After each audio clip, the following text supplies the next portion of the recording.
Baiklah, selamat malam kepada semua. Selamat kembali ke Parabellum. Kita akan mengimbas kembali beberapa perkara untuk membuat ringkasan tentang apa yang sedang berlaku. Selain tentunya isu Crimea. Dan Kostiantinivka, Tetapi kita perlu meluaskan analisis dan cuba memahami aktiviti beberapa bulan kebelakangan ini dalam strategi kedua-dua pihak. Terima kasih banyak kepada Encik Raval kerana telah menjadi ahli komuniti. sedikit ulasan. Kali terakhir kita berjumpa, Zelensky telah memberikan kata dua kepada Lukashenko, Presiden Belarus, untuk mematikan antena yang membolehkan drone Rusia mengunci isyarat dan terbang ke wilayah Ukraine dengan memanfaatkan kawasan sempadan dengan Belarus. Nampaknya mereka memang telah mematikannya.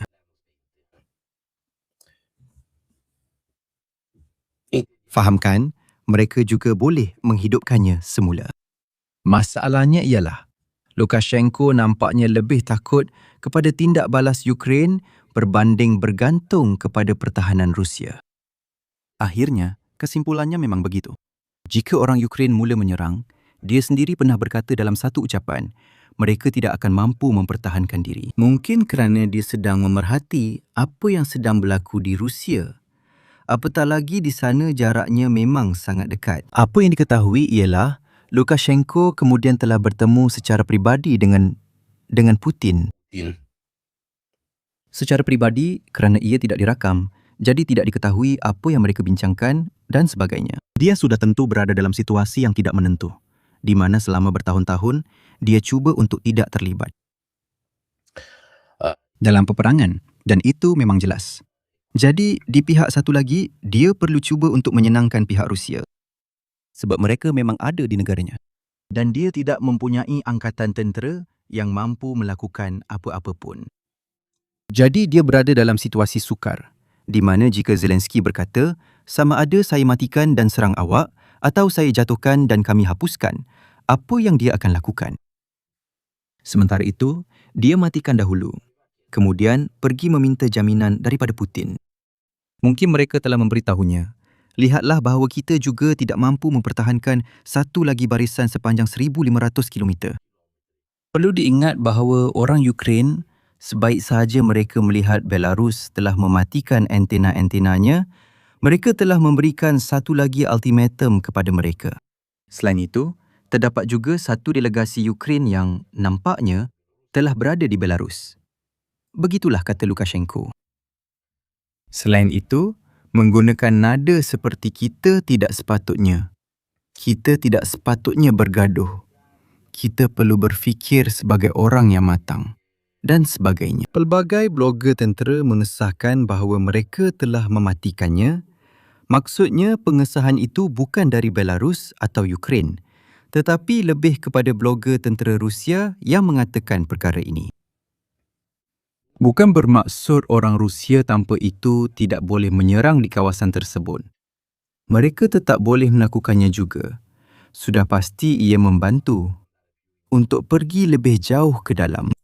Jadi, akan menarik untuk melihat perkara ini. Satu lagi perkara ialah, bukan sahaja orang Belarus mempunyai antena-antena ini. Sebenarnya mereka juga sedang lakukan pelbagai kerja lain. Yang agak meragukan sebenarnya. Maksudnya, kita sedang bercakap tentang semua kerja pembinaan jambatan dan juga titik pengumpulan sudah tentu untuk tentera, seperti yang boleh dilihat di sempadan dengan Ukraine. Kebetulan, semua titik logistik yang penting. Sebab itu perkara ini sering dibincangkan sekali-sekala. Sudah sekurang-kurangnya 2 tahun, cerita ini muncul sekali-sekala. Orang Rusia akan menyerang Ukraine sekali lagi dari utara dan sebagainya. Memang benar, tiada penumpuan tentera Rusia atau pergerakan yang menunjukkan perkara ini. Walaupun setiap beberapa bulan, cerita ini dibangkitkan semula. Ia juga benar bahawa Belarus secara kebetulan telah mula membina semula dan memperkuatkan beberapa jambatan dan not logistik.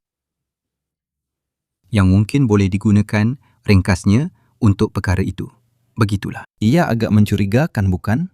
juga beberapa titik sambungan jalan dengan sistem pertahanan udara terintegrasi dan perkara seumpamanya. Katakanlah, jika saya di pihak Ukraine, saya tetap akan memerhatikan perkara-perkara ini. Memang. Mereka melakukannya. Kerana semua titik ini, seperti yang anda boleh lihat, boleh digunakan sepenuhnya untuk cuba melakukan sesuatu sekali lagi di utara Ukraine. Namun semua isyarat yang diberikan oleh Lukashenko sepanjang tahun ini adalah dari seseorang yang tidak mahu terheret sama. Dan lebih kurang begitu juga, apatah lagi keadaan semakin buruk. Lagipun, jika dia benar-benar perlu masuk perang, dia akan turut serta. Tempoh yang baik adalah pada tahun 2023, 24, 25, iaitu ketika serangan balas Ukraine gagal dan selama 2 tahun, pihak Rusia mempunyai inisiatif di semua medan. Jika itu bukan masa yang paling sesuai, kenapa dia perlu masuk sekarang? Sedangkan situasinya pasti tidak begitu baik. Begitulah boleh dikatakan. Satu lagi ialah soal. Ya, saya memang tak peduli tentang diri saya. Berita tentang nasihat saya, mungkin ia akan berguna kepada mereka. Memandangkan serangan pada tahun 2023, Itulah yang saya katakan. Jadi, mungkin sejarah telah membuktikan siapa yang betul dalam beberapa perkara. Jadi, saya tidak akan mengabaikan begitu sahaja kisah tentang nasihat itu. dan bukan kerana saya fikir begitu, tetapi kerana ada juga Marche Mille dan ramai lagi yang berpendapat begitu. Mungkin lebih baik untuk tidak melakukannya dan kekal bertahan. Sebenarnya, strategi bertahan nampaknya memberikan hasil yang lebih baik. Kurang kerugian, kurang kehilangan wilayah, lebih banyak kerugian kepada Rusia. Dan sebenarnya, strategi Ukraine telah berubah. Dan bagaimana ia berubah? Mereka tidak lagi cuba melawan Rusia. Cuba untuk mengambil semula kedudukan taktikal yang tidak berguna seperti yang mereka lakukan sebelum ini. Itulah yang dilakukan oleh Sersky di bahagian tepi Bakhmut apabila tiada harapan langsung untuk mengelilinginya, membazirkan nyawa dan peralatan yang sepatutnya boleh digunakan untuk pertahanan. Mereka sedang mengubah corak peperangan. Jadi, kita sebenarnya ada pihak Rusia yang sedang bertempur dalam pertempuran taktikal. Kostiantynivka. Akhirnya, walaupun mereka berjaya mengambil alih Kostiantynivka, itu hanyalah kejayaan operasi tempatan, taktikal. Orang Ukraine telah mengubah sepenuhnya jenis peperangan. Mereka sedang melancarkan peperangan strategik. Apa yang sedang berlaku di Crimea dan di Rusia secara amnya, dengan serangan-serangan, nanti kita juga akan lihat beberapa kumpulan kecil flamingo, tetapi terutamanya dengan penggunaan drone. Ia adalah satu kempen strategik. Di lapangan, pihak Ukraine sangat bersifat bertahan. Hanya di beberapa kawasan mereka lebih proaktif. Nanti kita akan lihat Kamiansk dan sebagainya. Tetapi secara umumnya mereka mengekalkan kedudukan sambil menjalankan kempen strategik mereka. Faktor ini memang sentiasa kurang pada pihak Ukraine. Mereka tidak pernah berjaya mendapatkannya dan kebenaran dari barat untuk menggunakan HIMARS sedikit sebanyak dengan Storm Shadow. Tetapi walau bagaimanapun, jumlah yang telah diberikan kepada mereka tidak pernah membolehkan mereka melakukan apa yang sedang berlaku sekarang. Ini bukanlah satu kempen yang secara langsung melemahkan pasukan Rusia. Kecuali kira-kira 500 lori-lori tanki yang telah dimusnahkan di koridor Zaporizhia. Ini adalah satu kempen yang bertujuan untuk membawa kesulitan.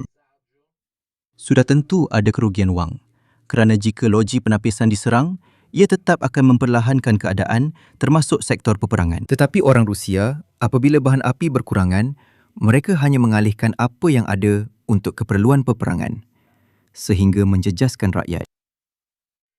Dan inilah kesusahan rakyat yang menjadi faktor utama. Kerana orang Rusia berjaya melakukannya dengan mengambil orang dari penjara. Dengan Wagner, dengan tawaran komersial yang besar, tetap juga merekrut orang tanpa. Selain 300,000 yang pertama pada tahun 2022 untuk isu kecemasan supaya perang itu tidak membebankan rakyat Rusia, Apa yang anda akan lihat? Saya telah letakkan beberapa sebagai contoh, Tetapi ini adalah video yang dibuat secara spontan oleh rakyat Rusia. Buat pertama kali, rakyat Rusia mula faham bahawa perang ini tidak sama seperti perang yang pernah kita alami sebelum ini. Ada perang di Iraq, di Afghanistan, sesuatu yang jauh.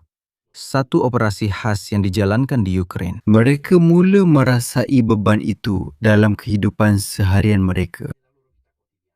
Dan inilah yang boleh menggugat Rusia dan terutamanya keupayaan membuat keputusan Putin. Kerana semakin sokongan terhadap perang itu terhakis dari dalam, semakin kurang dia mampu melakukan mobilisasi atau perkara-perkara yang memberi impak sosial.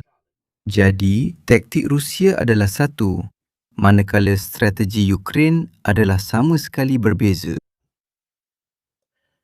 Rusia telah mengurangkan jangkaan mereka mengenai isu Donbas. Ya, jadi dalam satu segi ini hampir seperti satu serangan yang lebih kepada menghakis sokongan dalaman berbanding kesan ketenteraan secara langsung. Dan ini adalah satu pendekatan yang menarik. Kerana jika anda ingat, 7, 8, 9 bulan lalu ada satu siaran langsung bersama Kapitini mengenai penolakan strategik. Dan dari sudut pandangan di lapangan, orang Ukraine telah mengamalkannya. Maksudnya, mereka berhenti cuba untuk mengambil semula sesuatu dan lebih fokus untuk cuba menyekat orang Rusia daripada mencapai matlamat mereka sendiri, sama ada dari segi taktikal atau dari segi strategik. Apa yang kita akan lihat sekarang sedang berlaku di Crimea perlu dihubungkan dengan titik-titik. Jika anda masih ingat, tidak lama dahulu, mungkin sebulan setengah atau 2 bulan yang lalu, saya pernah buat siaran langsung yang bertajuk Memburu Beruang.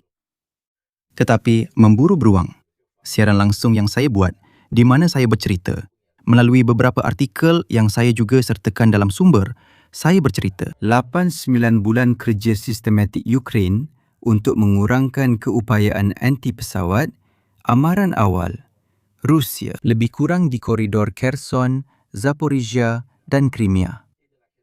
Ini adalah dua bulan lepas. Dan ia adalah kerja yang sebenarnya telah berjalan selama 7-8 bulan.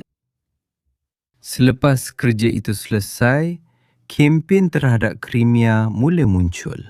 Jadi jambatan, kemudian loji tenaga, grid, petrol, depot simpanan dan sebagainya.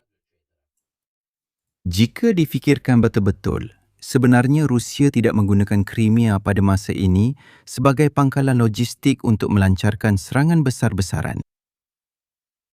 Sebenarnya, dari Crimea hampir tiada apa-apa yang digunakan untuk menyerang Ukraine ke arah Kherson atau di barisan hadapan Zaporizhia. Ia juga bukan laluan logistik yang paling dekat. Jika saya mahu membekalkan tentera di Kamiansk, saya tidak akan melalui Crimea. Saya akan melalui Mariupol. Itu lebih cepat. Jadi, kenapa pihak Ukraine memutuskan untuk mengasingkan di sini? Ada 4 atau 5 faktor penting. Pertama, jarak yang dekat. Sejak pihak Ukraine mula memusnahkan sistem pertahanan udara Rusia secara sistematik, laluan logistik dan sebagainya, secara kebetulan, mereka juga mula menggunakan pesawat dengan pelepasan bom meluncur. Kemudian, selain itu, dalam beberapa hari ini, pihak Ukraine telah kehilangan 2 MiG-29, mungkin 3. Secara kebetulan, nanti kita juga akan lihat di mana pesawat-pesawat ini ditempatkan. Dan kita akan dapati bahawa, secara kebetulan, satu-satunya tempat mereka boleh pergi untuk mengebom secara terus, jika kita lihat, adalah lebih kurang di koridor Kherson, Crimea dan sebagainya. Kerana bukannya pihak Ukraine memulakan dengan pencerobohan ke atas Crimea. Ia tidak dapat difikirkan buat masa ini. Tetapi mereka sedang mengasingkan Crimea secara logistik. Selain dari segi kemerosotan keupayaan ketenteraan Rusia, mereka juga benar-benar mengasingkannya dari segi kebolehdiaman, tidak lebih dan tidak kurang. Kerana jika kamu memusnahkan grid elektrik, depot bahan api, sistem radar dan sebagainya, kamu tidak melakukan perkara ini hanya dari sudut ketenteraan. Kamu sedang mengasingkannya secara logistik dan menjadikannya tidak boleh didiami. Nanti kita akan lihat, ada banyak video rakyat Rusia yang beratur di jambatan Kerch, barisan sepanjang 11 km. Sudah tentu, Ini bukan penghijrahan berbalik seperti yang dikatakan oleh sesetengah orang di X. Berjuta-juta orang tinggal di sana. Barisan kereta sepanjang 11 km itu bukannya sesuatu yang begitu mewakili. Ia tetap melibatkan antara 50 hingga 80 ribu orang. Dalam 2 minggu terakhir, Hakikatnya, untuk mengambil semula Crimea, Saudara Alessandro, kamu tidak perlu menceroboh masuk ke sana secara fizikal. Jika kamu menjadikannya tidak lagi sesuai untuk didiami, Tidak perlu menempatkan tentera di darat. Sama ada sesuatu berlaku dari dalam atau situasinya menjadi tidak dapat ditanggung. ini bukan kali pertama orang Ukraine berjaya mengambil sesuatu tanpa secara teknikalnya menyerangnya. Kamu ingat tentang Kherson? Masa Surovikin buat pengunduran ke sebelah sana. orang Ukraine tidak menyerang Kherson. Mereka tidak menjadikannya sebagai pertempuran bandar yang akan menjadi sangat mahal untuk mereka, untuk Rusia dan juga untuk bandar itu. Mereka mengasingkannya. Jika Anda ingat, Anda perlu mencari siaran langsung yang benar-benar lama. Bermula dari pelarian dari Kherson, di mana saya telah menjangkakan pengunduran dengan memusnahkan semua jambatan. Dan juga pontun-pontun yang telah dipasang oleh orang Rusia. Kita akan lihat bahawa sesuatu seperti ini sedang berlaku juga sekarang. Bukan secara kebetulan, beberapa jambatan yang telah diserang dan rosak oleh pihak Ukraine, terutamanya di Chonhar, Strelkov dan sebagainya. Orang Rusia telah cuba sekali lagi untuk membina jambatan ponton di sebelah jambatan itu. Dan yang ini juga telah diserang. Sedang berlaku satu situasi yang sangat mirip dengan pengasingan kawasan Kherson itu. Sudah tentu, dalam skala yang jauh lebih besar kerana keupayaan Ukraine telah meningkat dengan begitu banyak. Dan pada masa itu, hampir semua tindakan Ukraine untuk memusnahkan ponton dan jambatan di Kherson bergantung kepada aktiviti HIMARS. Dan jika anda ingat, mereka menggunakan sejumlah besar peluru HIMARS yang sangat banyak berbanding dengan tujuan asal. Mereka berjaya mengekalkannya, tetapi ia tidak boleh dikekalkan untuk jangka masa panjang. Anda ingat, tak ada orang yang buat video menentang saya apabila saya kata HIMARS hanyalah kesan plasibo. Kerana saya pergi tengok perolehan Amerika Syarikat. Dan saya lihat berapa banyak yang dihasilkan setiap tahun dan saya buat anggaran berapa banyak yang boleh digunakan oleh orang Ukraine. Dan hasilnya adalah angka yang sangat besar, tidak dapat ditanggung.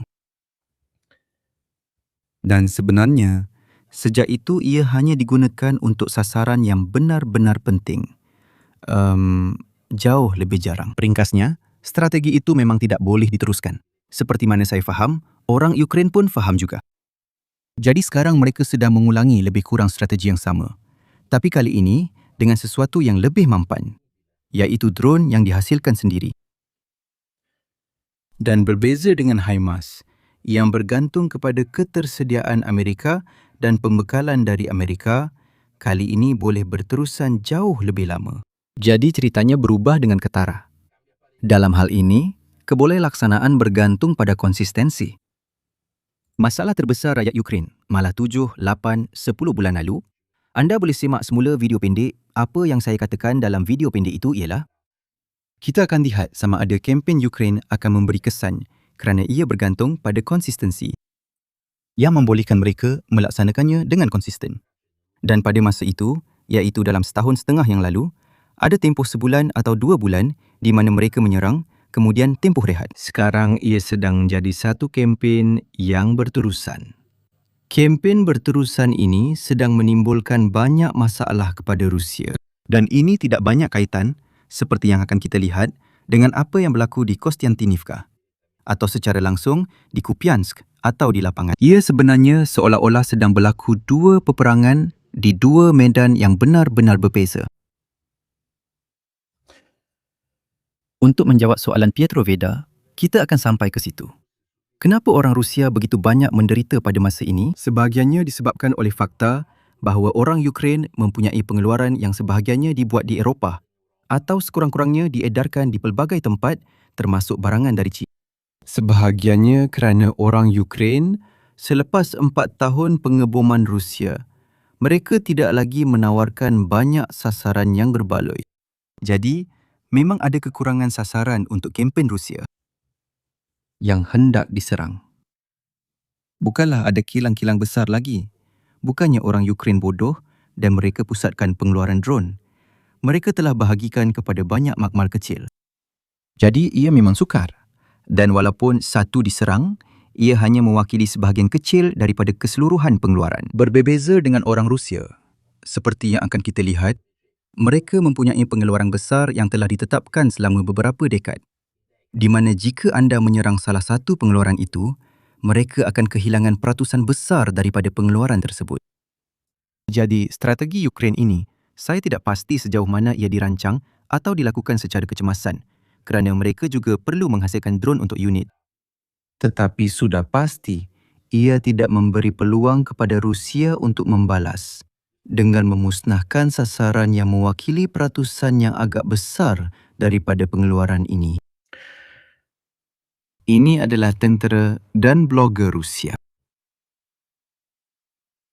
Mereka kata, memandangkan ada kekurangan elektrik, stesen pam tidak berfungsi, jadi air pun tiada. Air buat sementara waktu tidak disalurkan kepada orang ramai.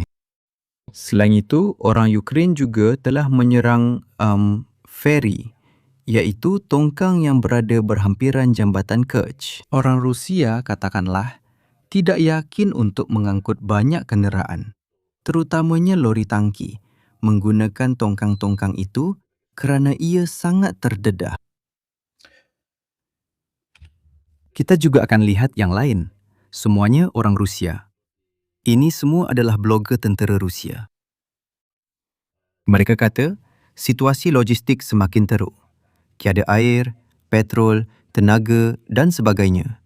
Masalah-masalah mula menjadi sangat sukar. Ini adalah pentadbir wilayah Crimea Rusia yang telah mengisytiharkan keadaan darurat. Jadi ini bukan pendapat saya bahawa keadaan tidak berjalan dengan baik. Dan sebenarnya kita akan lihat bahawa orang Rusia telah mula merakam banyak barisan kerana sudah tentu keutamaan telah diberikan kepada keperluan ketenteraan. Dan keperluan ketenteraan telah menyebabkan hampir semua orang kehabisan petrol. Bayangkan, kalau saya tak silap, sekarang setiap orang diberikan 20 liter melalui kod QR. Jadi, sesiapa yang tidak berasa selesa untuk tinggal di kawasan itu, cuba kembali kepada pihak Rusia dan itulah sebabnya berlaku barisan panjang, mereka tidak mempercayai keadaan itu sendiri. Semua ini adalah video yang dirakam oleh Chi tanpa tiang-tiang ini. Video yang dirakam oleh pihak Rusia, nanti kita akan lihat, ada juga beberapa masalah di Moskow. Di sana mereka juga mula mengalami kekurangan petrol.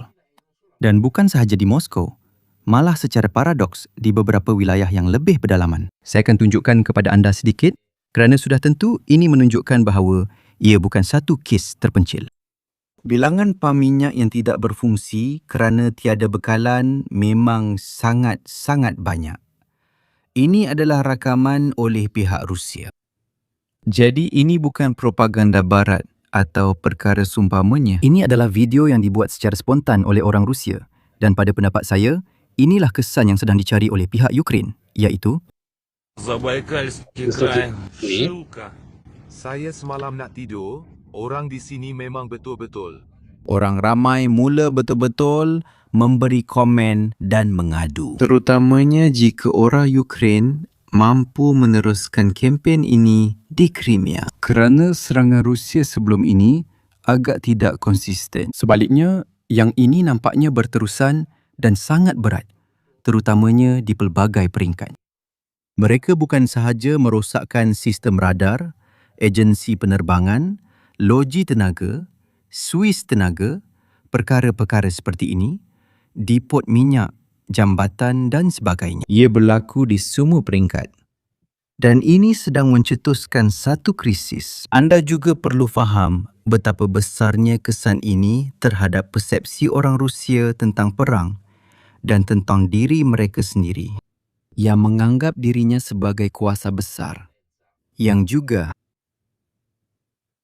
antara pengeluar petrol terbesar di dunia dan gas.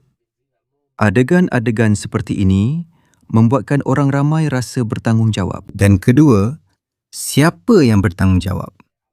Dan inilah sebenarnya yang saya rasa menjadi fokus utama kempen ini. Terhadap kesan ini, maksud saya melihat untuk memecahkan, dalam erti kata tertentu, sokongan rakyat Rusia terhadap perang itu sendiri. Oleh kerana Putin tidak akan mengubah pendiriannya dan mereka terus menekan di lapangan, satu-satunya cara yang anda ada ialah melemahkan sokongan terhadap perang itu sendiri atau membawanya ke tanah Rusia supaya mereka mula faham apa maksudnya perang yang berterusan dengan Ukraine. Hujung tahun, Andrea Boninsegna, hujung tahun selepas musim panas. Dan itu bukan strategi yang salah, memandangkan di lapangan sebenarnya dengan senjata anti-nuklear ini, 80% kawasan jatuh ke tangan Rusia lebih kurang sudah kukuh. Nanti kita tengok. Kempen ini sangat masuk akal. Cara ini bukan bertempur secara langsung di lapangan, tetapi melemahkan Rusia kerana mereka tidak dapat mempertahankan semuanya. Selain itu, saya tidak tahu. Sama ada ia Benar. Saya masih perlu menyemak. Nampaknya Putin sedang membongkar beberapa vila miliknya. Ada imej satelit. Mungkin untuk mengelakkan orang Ukraine mula menyerang vila-vila itu. Dan ia akan menjadi satu tamparan hebat. Nampaknya vila di Crimea, saya tak pasti, saya memang tak sempat. Saya baru tengok dalam 20 minit terakhir. Jika benar, sangat menarik bahawa mereka sedang membongkar vila-vila Putin di Crimea dan di Laut Hitam. Kerana ia berisiko menjadi sasaran. Tapi, kalau kau hapuskan, kau tak ada masalah itu lagi. Dan ia juga masuk akal. Kerana kita telah lihat bagaimana kediamannya di Valdai memerlukan 20, 30, 40 sistem pertahanan udara anti pesawat. Pada masa ini, vila Putin lebih dilindungi berbanding Sevastopol. Itu tidak begitu masuk akal. Semua video ini dibuat oleh orang Rusia. Seperti yang anda lihat, situasi seperti ini memang banyak dan bukan sahaja di Crimea. Sebenarnya, ini adalah video yang dibuat oleh seorang Rusia yang berkata, di sini kami berada di Moskow, bukan di Crimea. Dia sendiri yang berkata begitu. jika kita berada di Moskow, kita bukan di Crimea. Dan di sini juga ada masalah dan barisan. Dia yang kata, bukan kata-kata saya. Tapi ia menunjukkan sedikit masalahnya. Seperti masalah panik umum. Juga kerana mereka tidak biasa menghadapi masalah seperti ini. Baik atau buruk, Putin sehingga 4 atau 5 bulan lepas hampir berjaya untuk tidak membuat rakyat Rusia merasai perang itu. Ini sedang mencipta kesan seperti ini, di mana, seperti yang anda lihat, terdapat barisan yang sangat panjang. Ini menuju ke jambatan Kerch. Kerana orang ramai berkata, jika anda beri saya 20 liter petrol, mungkin lebih baik saya pergi sekarang, sebelum sesuatu berlaku atau saya tidak boleh pergi lagi. Jadi, ia telah mencetuskan sejenis kesan panik. Strategi lain adalah seperti yang kita sebutkan dalam siaran langsung sebelum ini. Maksudnya, jika Putin membalas serangan Ukraine, bukan sahaja di Crimea, tetapi juga di Moskow dan sebagainya, adalah lebih baik jika tindak balas Rusia, walau seganas manapun, berlaku sekarang. Bukan pada musim sejuk, kerana sekarang sudah pasti pihak Ukraine lebih mampu menghadapinya. Ramai penganalisis dan juga ramai kenalan Ukraine berpendapat bahawa satu lagi kempen Rusia terhadap sistem tenaga Ukraine pada musim sejuk, terutamanya jika musim sejuk akan datang, adalah musim sejuk yang dingin. Ia tidak akan mudah untuk diuruskan. Jadi, hampir lebih baik untuk menghasut Putin supaya bertindak balas sekarang. dengan mengambil kesempatan terhadap rasa tidak puas hati rakyat Rusia yang mahukan satu tindak balas. Dan jadi, untuk tidak kelihatan lemah, dia mesti bertindak balas. Itu masuk akal bagi pihak Ukraine. Awak perlu melancarkan peluru berpandu ke arah saya. Mari kita pastikan bahawa Sekarang, bukan pada bulan Januari. dan secara paradoks, kerana saya mencipta situasi di mana awak terpaksa menunjukkan kekuatan dan orang awak marah, jadi mereka mendesak awak untuk bertindak balas. Perkara ini buat masa ini berkesan untuk mereka. Perkara yang menarik ialah, walaupun pihak berkuasa Rusia berkata jangan buat video dan sebagainya, kita perhatikan ramai rakyat Rusia secara spontan membuat video seperti ini. Dia kata disebabkan kekurangan petrol, industri-industri juga telah terhenti. Terdapat pengurangan yang besar. Dari segi jumlah orang, kerana jelas mereka sedang pergi. Dan dia berkata apa yang sepatutnya. Dilakukan oleh orang-orang ini. Kerana ada juga masalah bahawa memandangkan mereka hidup dari gaji ke gaji, jika tiba-tiba anda tidak mempunyai minyak untuk pergi bekerja atau tempat kerja anda tidak beroperasi, orang-orang ini akan kehilangan gaji mereka. Jadi masalah-masalah ini perlu sentiasa diseimbangkan.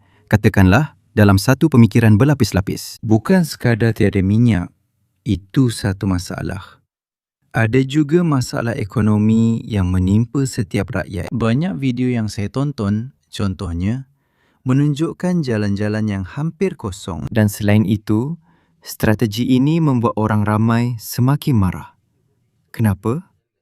Kerana satu-satunya yang bergerak dengan kereta adalah sama ada tentera atau pegawai kerajaan. Dan saya sudah melihat beberapa video.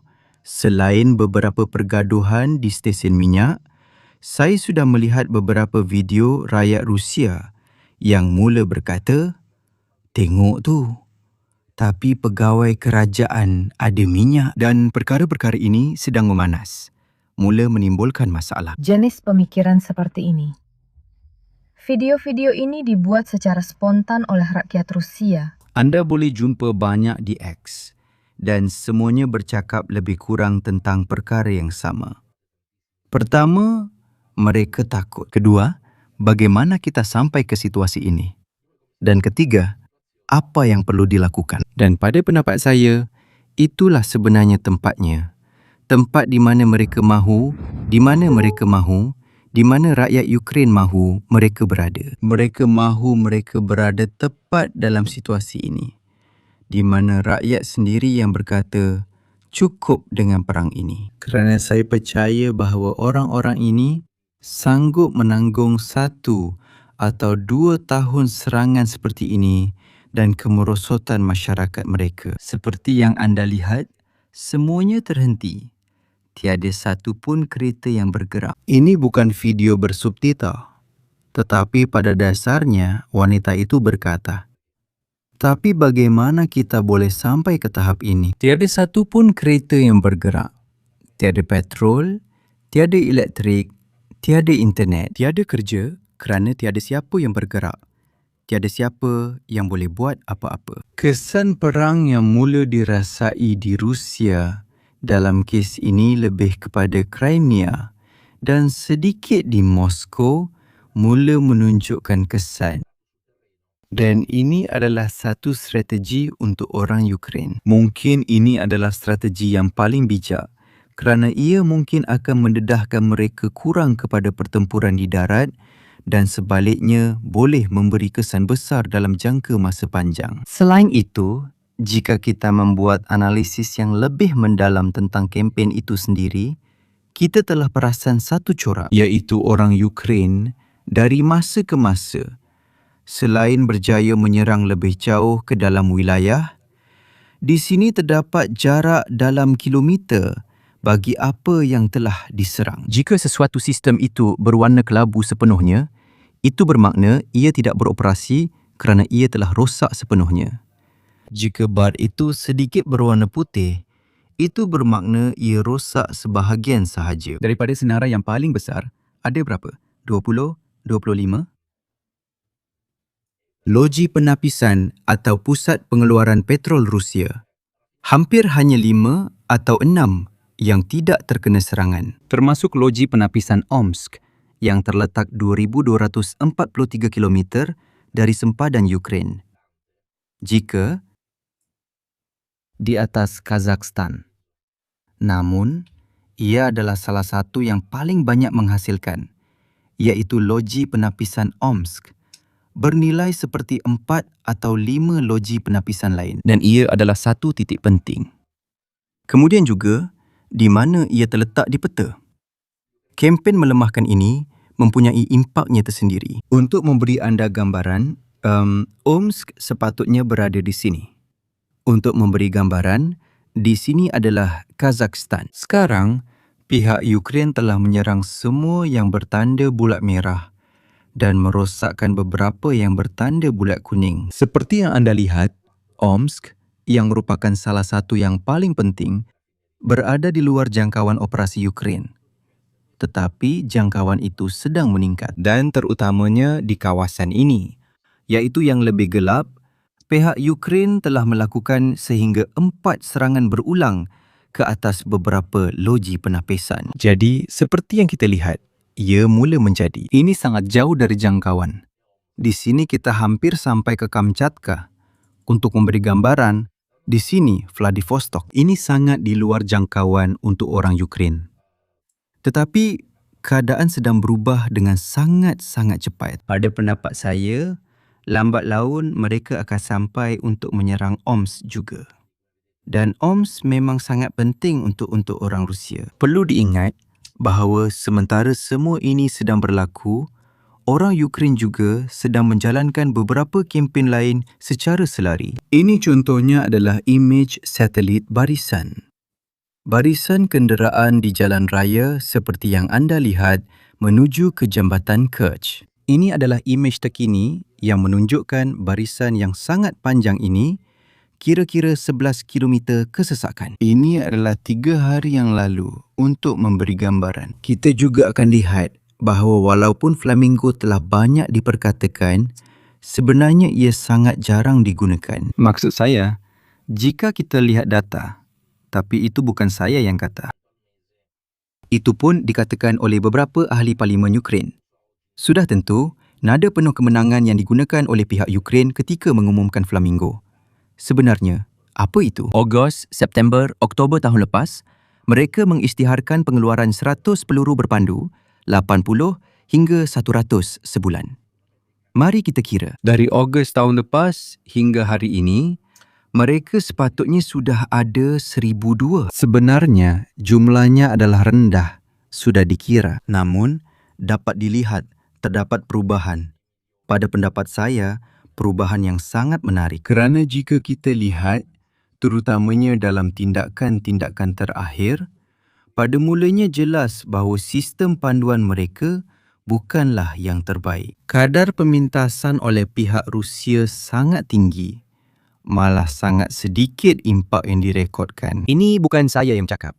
Ini adalah artikel bertarikh 9 Jun di mana yang ditemu ramah adalah seorang ahli parlimen Ukraine yang berkata, peluru berpandu Flamingo jarang digunakan dan kurang berjaya walaupun dipromosikan secara agresif. Kata seorang ahli parlimen Ukraine. Dia tidak sepenuhnya salah jika kita lihat data penggunaan akhirnya memang bukan yang terbaik. Terutamanya sepanjang tahun 2026 tidak terdapat penggunaan yang begitu besar. Ini adalah artikel yang dibuat di laman web Ukraine dan sebagainya. Jadi jangan kata saya berat sebelah terhadap orang Ukraine dalam hal ini. Namun berbanding dengan apa yang berlaku kebelakangan ini, kami telah perasan beberapa perkara kecil. Pertama, semua serangan berlaku mengikut laluan sungai. Kenapa mengikut laluan sungai? Kerana kemungkinan besar sistem panduan yang digunakan oleh orang Ukraine memang tidak mempunyai data topografi Rusia. Dari sudut pandang geo, jadi mereka tidak boleh memanfaatkan sepenuhnya. Kerana orang Amerika tidak memberikan sokongan seperti itu kepada mereka. Ia adalah gabungan sistem navigasi yang dipadankan dengan telekomunikasi. Kerana besar kemungkinan mereka tidak mempunyai kemahiran seperti itu seperti yang dimiliki oleh orang Amerika yang boleh menggunakan peta yang sangat tepat untuk memanfaatkan bentuk muka bumi. Jadi semua serangan Ukraine telah dijalankan kebetulan dengan memanfaatkan sungai-sungai. Namun, ada perbezaan dalam perkembangan terbaru ini. Ini adalah jumlah pelancaran yang telah disahkan dan diisytiharkan oleh pihak Ukraine serta disahkan oleh sumber terbuka.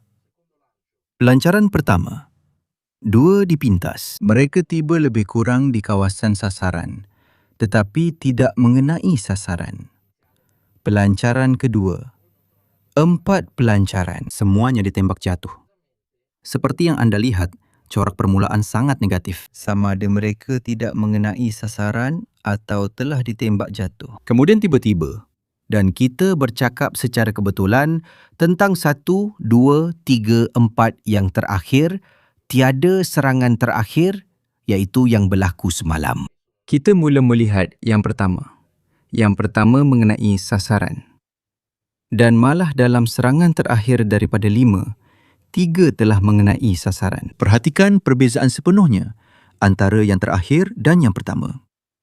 4 pelancaran pertama pada dasarnya adalah kegagalan sepenuhnya. Sama ada semuanya dipintas atau tiada satu pun mengenai sasaran.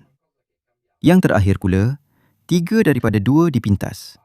Ini kerana sesuatu telah berubah. Dan perkara yang telah berubah itu ialah mereka telah mula menggunakan sistem panduan hybrid yang dibangunkan secara dalaman dan yang paling penting, mereka mula memanfaatkan keadaan muka bumi. Buat pertama kalinya, kita mula melihat flamingo. Bukan sahaja mengikuti laluan sungai, tetapi juga mengikuti ketinggian muka bumi sebaik sahaja mereka keluar dari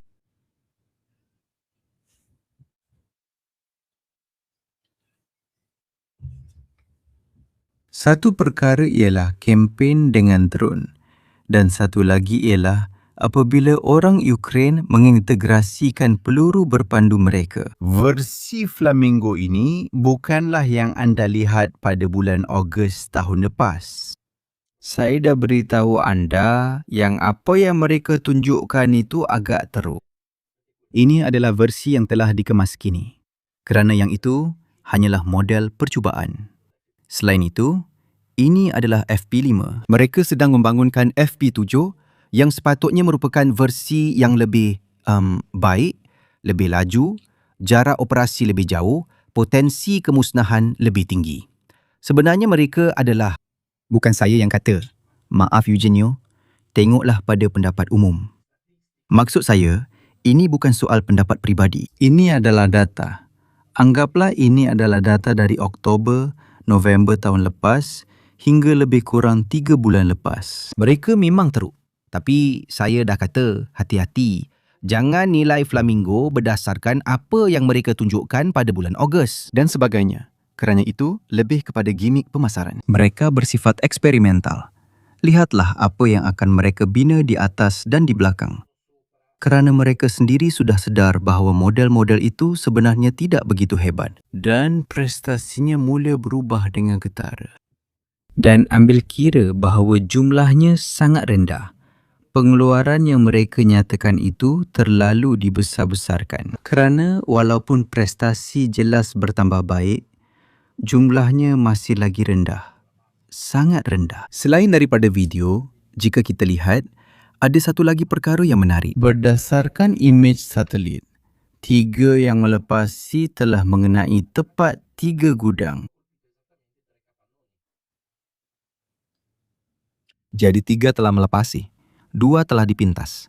Ketiga-tiganya tepat mengenai sasaran. Itu sangat berbeza berbanding apa yang berlaku sebelum ini, di mana mereka lebih kurang hanya sampai di kawasan itu sahaja. Dan perkara yang paling penting ialah mereka telah mengikuti corak bentuk muka bumi selain daripada sungai. Jadi ada juga evolusi dalam pergerakan dalam titik laluan. Dan mereka mula menyerang agak jauh ke dalam. Ini adalah 500 km. Sudah tentu, ia bukan 2,000 kilometer yang mereka nyatakan pada awal cerita. Tetapi ia adalah sebuah kilang yang penting. Jadi, kilang apa ini? Ini adalah Titan Barricade. Kemudahan pertahanan. Pengeluaran nombor 27. Apa yang dihasilkannya? Peluru berpandu balistik dan komponen penting lain untuk kempen peluru berpandu Rusia. Dan seperti yang anda lihat, berbeza dengan orang Ukraine yang menghasilkan Flamingo, drone yang jauh lebih kecil, ini adalah kemudahan yang besar. Jadi perbezaan dalam menjalankan kempen strategik pada mulanya ialah orang Ukraine tidak mempunyai apa-apa, sekarang mereka mula memilikinya. Bagi pihak Rusia, sukar untuk mempertahankan semua mega kemudahan ini di seluruh Rusia. Dan terutamanya apabila orang Ukraine berjaya menyerang sesuatu, mereka menyebabkan kerosakan yang besar. Disebabkan oleh penumpuan. Penumpuan itu masuk akal. Dari segi logistik, ia lebih mudah untuk menghasilkan dalam kemudahan besar yang rantaian logistiknya sangat pendek. Masalahnya ialah, jika pihak lawan mula membangunkan keupayaan untuk menyerang anda, jika mereka menyerang 3 gudang dalam sebuah kilang seperti ini, secara praktikalnya, seluruh pengeluaran akan terhenti. Masalah ini juga dihadapi oleh orang Amerika sejujurnya. Dan mereka juga mempunyai aglomerasi besar yang, jika diserang, akan menghadapi masalah besar untuk memulakan semula pengeluaran. Jadi ia tidak mudah untuk dipintas. Terutamanya jika mereka mengikuti laluan tertentu atau laluan yang bukan sekadar mengikuti sungai. Ia juga adalah laluan yang telah dielakkan. Dan di sini mungkin terlalu ramai yang terlibat. Apa kaitannya dengan kajian, peninjauan, juga sistem radar amaran awal? Ini lebih kurang dengan data OSINT. Itulah yang berjaya direkonstruksi oleh beberapa OSINT. Perjalanan 5 Flamingo yang telah pergi untuk menyerang pusat pengeluaran peluru berpandu Rusia ini. Seperti yang anda lihat, mereka mengikuti sungai selagi boleh. Kerana sungai itu, jika berjaya ke kiri dan ke kanan. Ia membolehkan anda berlindung dan kemudian tiba-tiba mereka keluar untuk berjaya. Sungai itu boleh melakukannya. Mudah dan masuk akal kerana mereka pada dasarnya mengikuti semula laluan yang mereka ambil di sungai. Mereka masuk ke dalam dengan memanfaatkan laluan berjaya, berjaya, berjaya, berjaya, berjaya untuk berjaya, berjaya kepada sesuatu yang sangat berbeza. Mereka boleh mengambil semula. Biasanya mereka keluar dari penggunaan sungai dan sasaran berada berhampiran. Mereka tidak perlu berjalan begitu jauh. Dan ini sudah sesuatu yang berbeza. Ia menunjukkan bahawa mereka sedang menggabungkan pelbagai pendekatan. Perkembangan ini mula menjadi masalah bagi orang Rusia. Pengurusan serangan di pelbagai tempat. Dan kita akan lihat. Saya juga telah sertakan dalam sumber-sumber satu rekonstruksi tentang apa yang telah berlaku. Serangan di Volgograd ini adalah baru-baru ini. Ia berlaku beberapa hari lepas. Namun, mereka juga telah menyerang pusat komunikasi satelit. Mungkin perkara ini kurang dibincangkan. Tetapi di sebalik apa yang berlaku di sekitar Moskow, di tengah-tengah kekecohan itu, imej satelit daripada Mizar Vision mengesahkan bahawa 2 pusat komunikasi satelit telah dibina. Orang Rusia, salah satunya ialah yang itu. Dan satu lagi ialah yang di Dubna. Tetapi saya beritahu anda, video yang mereka sebarkan sangat meragukan. Imej satelit, katakanlah, memberitahu kita jauh lebih banyak. Untuk memberi gambaran, ini adalah imej satelit pusat komunikasi angkasa di Vladimir. Dan kerosakan itu boleh disahkan. Lihat di mana ia berada. Ia berada di luar gelang pelindung. Seperti yang anda boleh lihat. Dan satu lagi pula ialah pusat di Dubna. Di Dubna, di mana beberapa gambar seperti ini tersebar. Menunjukkan kebakaran ini dan sebagainya. Gambar-gambar yang sangat meragukan. Kerana jika kita lihat gambar satelit, kemudahan itu. Namun, memang benar bahawa sesuatu telah terkena. Kenapa? Juga video yang dikeluarkan oleh pihak Rusia, yang bagaimanapun tidak menunjukkan sebuah struktur. Tetapi video yang telah dirakam di kawasan itu, katakanlah, tetap menunjukkan asap hitam tebal tepat ke arah tersebut. Ini adalah video yang dikeluarkan oleh pihak Rusia di kawasan tersebut. Menarik untuk diperhatikan bahawa terdapat dua pusat komunikasi angkasa Rusia. Jadi sambungan satelit dan perkara-perkara seperti ini. Ini adalah imej satelit yang mengesahkan bahawa struktur-struktur tersebut telah terkena. Tetapi jika anda perhatikan, struktur-struktur itu tidak sama seperti dalam video. Tidak begitu berkaitan, tetapi memang telah terkena. Jadi, di tengah-tengah semua yang kita lihat tentang serangan ke atas Moskow, terdapat juga sasaran yang jauh lebih sensitif seperti ini dan lebih berbaloi serta relevan untuk pihak Ukraine. Satu lagi perkara ialah, jika sebelum ini saya lebih kurang mengikuti serangan Ukraine, ia berlaku sekali seminggu atau sekali setiap 2 minggu. Hanya dalam bulan Jun sahaja, pihak Ukraine telah menyerang Moskow sebanyak 3 atau 4 kali. 2 pusat komunikasi satelit, seluruh Crimea, jambatan-jambatan dan sebagainya. Pusat pengeluaran peluru berpandu. Skandal di Volgograd pada 27 hari bulan. Depot bahan api di Krasnodar Krai pada 25 Jun. Pada 23 Jun, Terminal Kerchoil di Kerch dan seluruh kompleksnya. Maksud saya, anda faham bahawa kekerapan ini semakin menjadi setiap 2 hari. Terima kasih. Dan ini bermakna keupayaan yang sangat berbeza daripada apa yang kita lihat sebelum ini. Dan ia adalah keupayaan yang sedang meningkat dengan sangat cepat. Jadi apa yang kita lihat sekarang? Tidak ada apa-apa jika dibandingkan dengan apa yang mereka mungkin boleh lakukan dalam beberapa bulan akan datang. Ini adalah pusat pengeluaran, ujian terminal, berhampiran jambatan Kerch. Bagaimana pendapat anda di rumah? Mereka mengesahkan bahawa terdapat satu kekuatan besar, haba. Fakta daripada pihak Rusia mengesahkan bahawa, seperti yang anda boleh lihat, sesuatu sedang terbakar. Dan ini hanyalah sebahagian daripada serangan-serangan itu. Saya telah senaraikan semuanya di bawah, tetapi terdapat juga Novorossiysk pada 8 Jun dan Saint Petersburg pada 3 Jun. Drone Lyud yang berjaya sampai ke Suribinsk di wilayah Yaroslav, 1,500 km ke dalam. Keadaan mula menjadi semakin banyak dengan kekerapan yang sangat tetap. Risiko Rusia menggunakan taktik yang baik dan sekarang tidak pasti untuk apa mereka menggunakannya. Di Kostiantynivka, peningkatan ini adalah sesuatu yang menguntungkan pihak Rusia. Dalam hal ini, bom taktikal mungkin hanya akan menyebabkan negara-negara barat lain turut terlibat. Sebentar.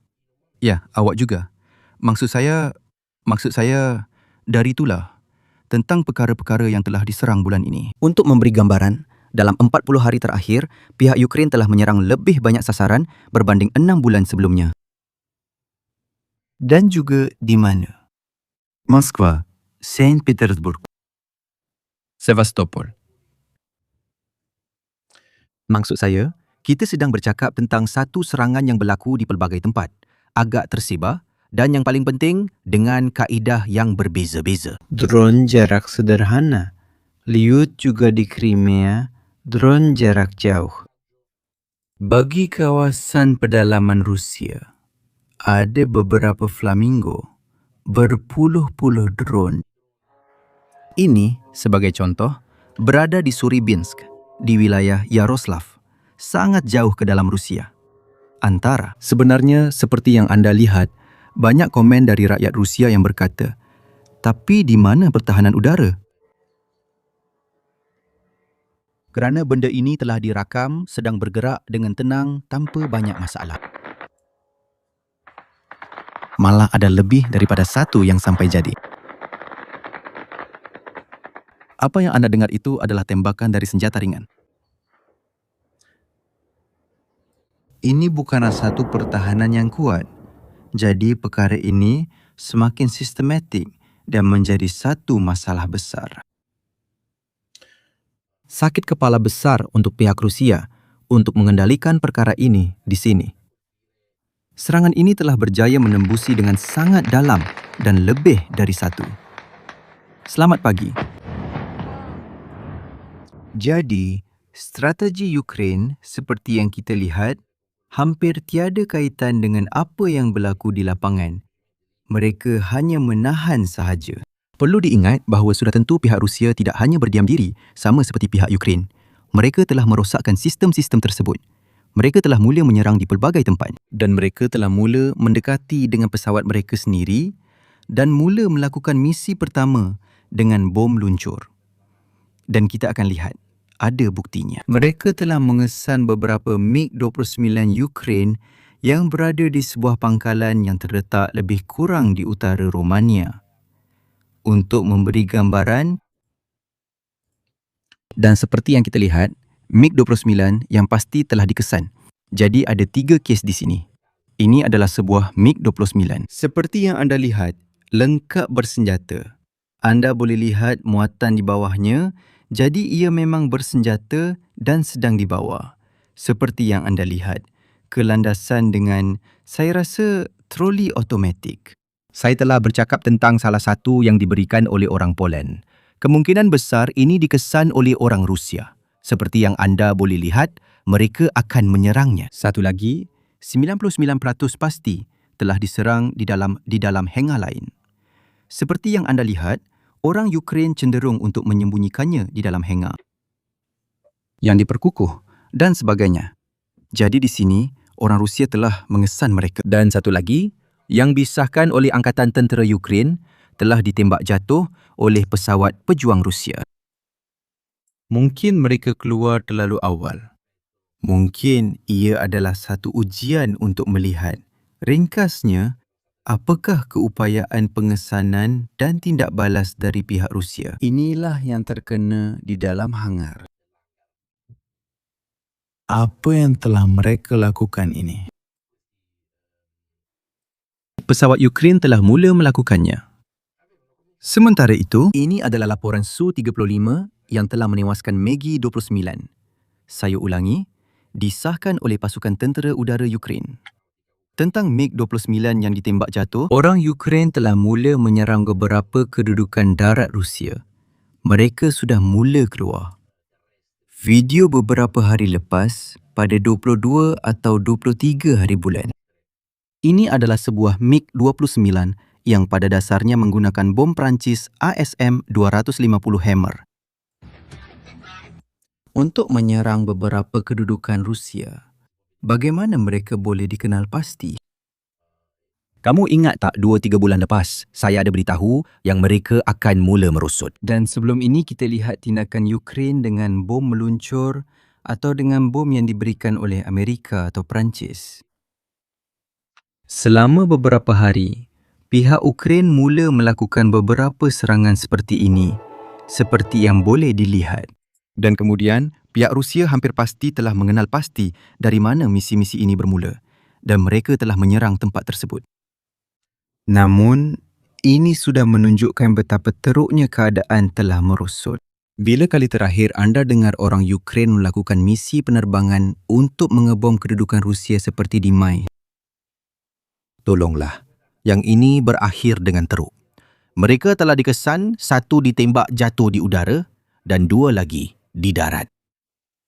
Tapi ini sudah berbeza. Sudah nampak aktiviti yang tak terfikirkan oleh pihak Ukraine. Setahun lalu, untuk mengatakan semua perkara ini perlu dikaitkan bersama. Di sini, selain itu, kita dapat lihat orang Rusia melarikan diri dari kedudukan mereka. Jadi mereka tahu akan ada sesuatu yang datang. Bercakap, ia pun tidak terkena secara langsung. Sejujurnya, juruterbang Ukraine. Jadi, bagaimana kita lihat? Banyak perkara yang perlu dikaitkan.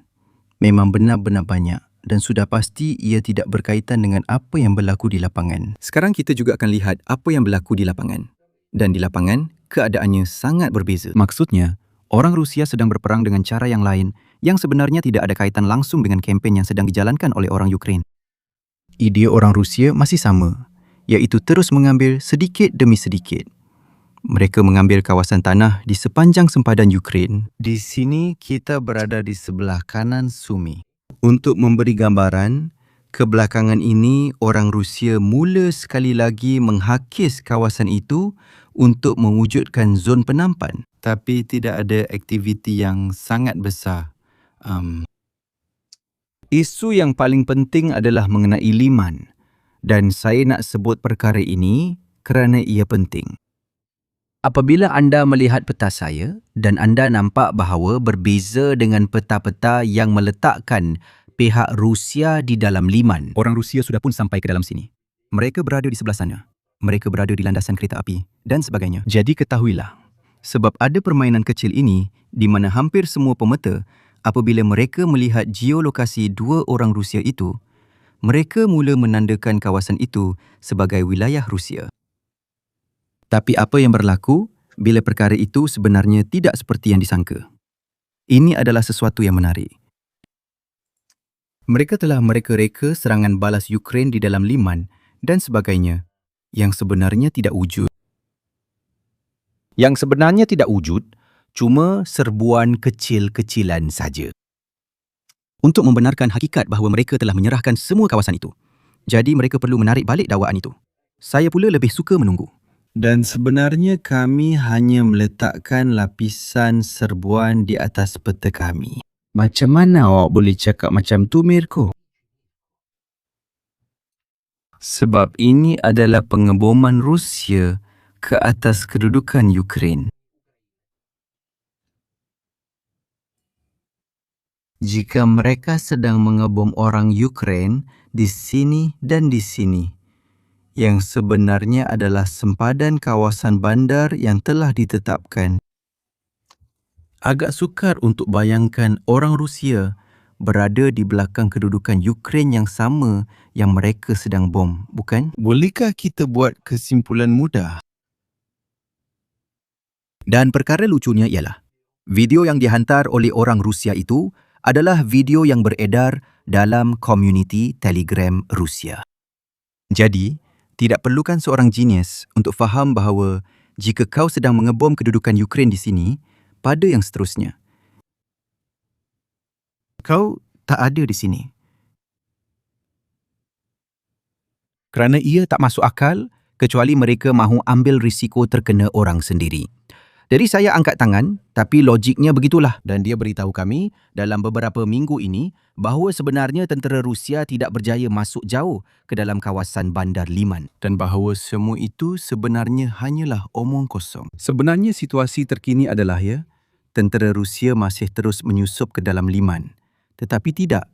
Mereka belum berjaya menubuhkan sebarang kedudukan tetap di dalam bandar itu. Cerita yang berbeza berbanding dengan Kostiantynivka. Kita akan lihat Kostiantynivka, jangan kelirukan perkara dengan Liman. Seperti yang kita lihat, ia masih menjadi buah mulut orang ramai. Kebelakangan ini, tentera Ukraine juga sedang melakukan serangan balas di kawasan Yampil. Anda masih ingat, mereka sedang menyerang di bahagian sayap Liman bersama Azov dan sedang cuba melemahkan kedudukan Rusia di Yampil. Sudah tentu mereka sedang mencuba. Ini satu paradoks. Bayangkan, seperti rahang, di sini kita ada tentera Rusia yang seperti mulut cuba untuk memakan. Anda nampak Liman. Dan di bahagian tepi pula ada tentera Ukraine yang cuba melakukan perkara yang sama. Di tonjolan Rusia berhampiran Yampil dan Zarishne. Sudah tentu tanpa hasil yang begitu besar. Sejujurnya, mereka sedang menghakis, katakanlah, kawasan kecil wilayah. Seperti yang anda boleh lihat. Terima kasih. Mengundurkan orang Rusia lebih jauh ke belakang dan dengan itu memulihkan, katakanlah, logistik di belakang Liman. Tetapi saya pasti orang Rusia tidak seperti itu.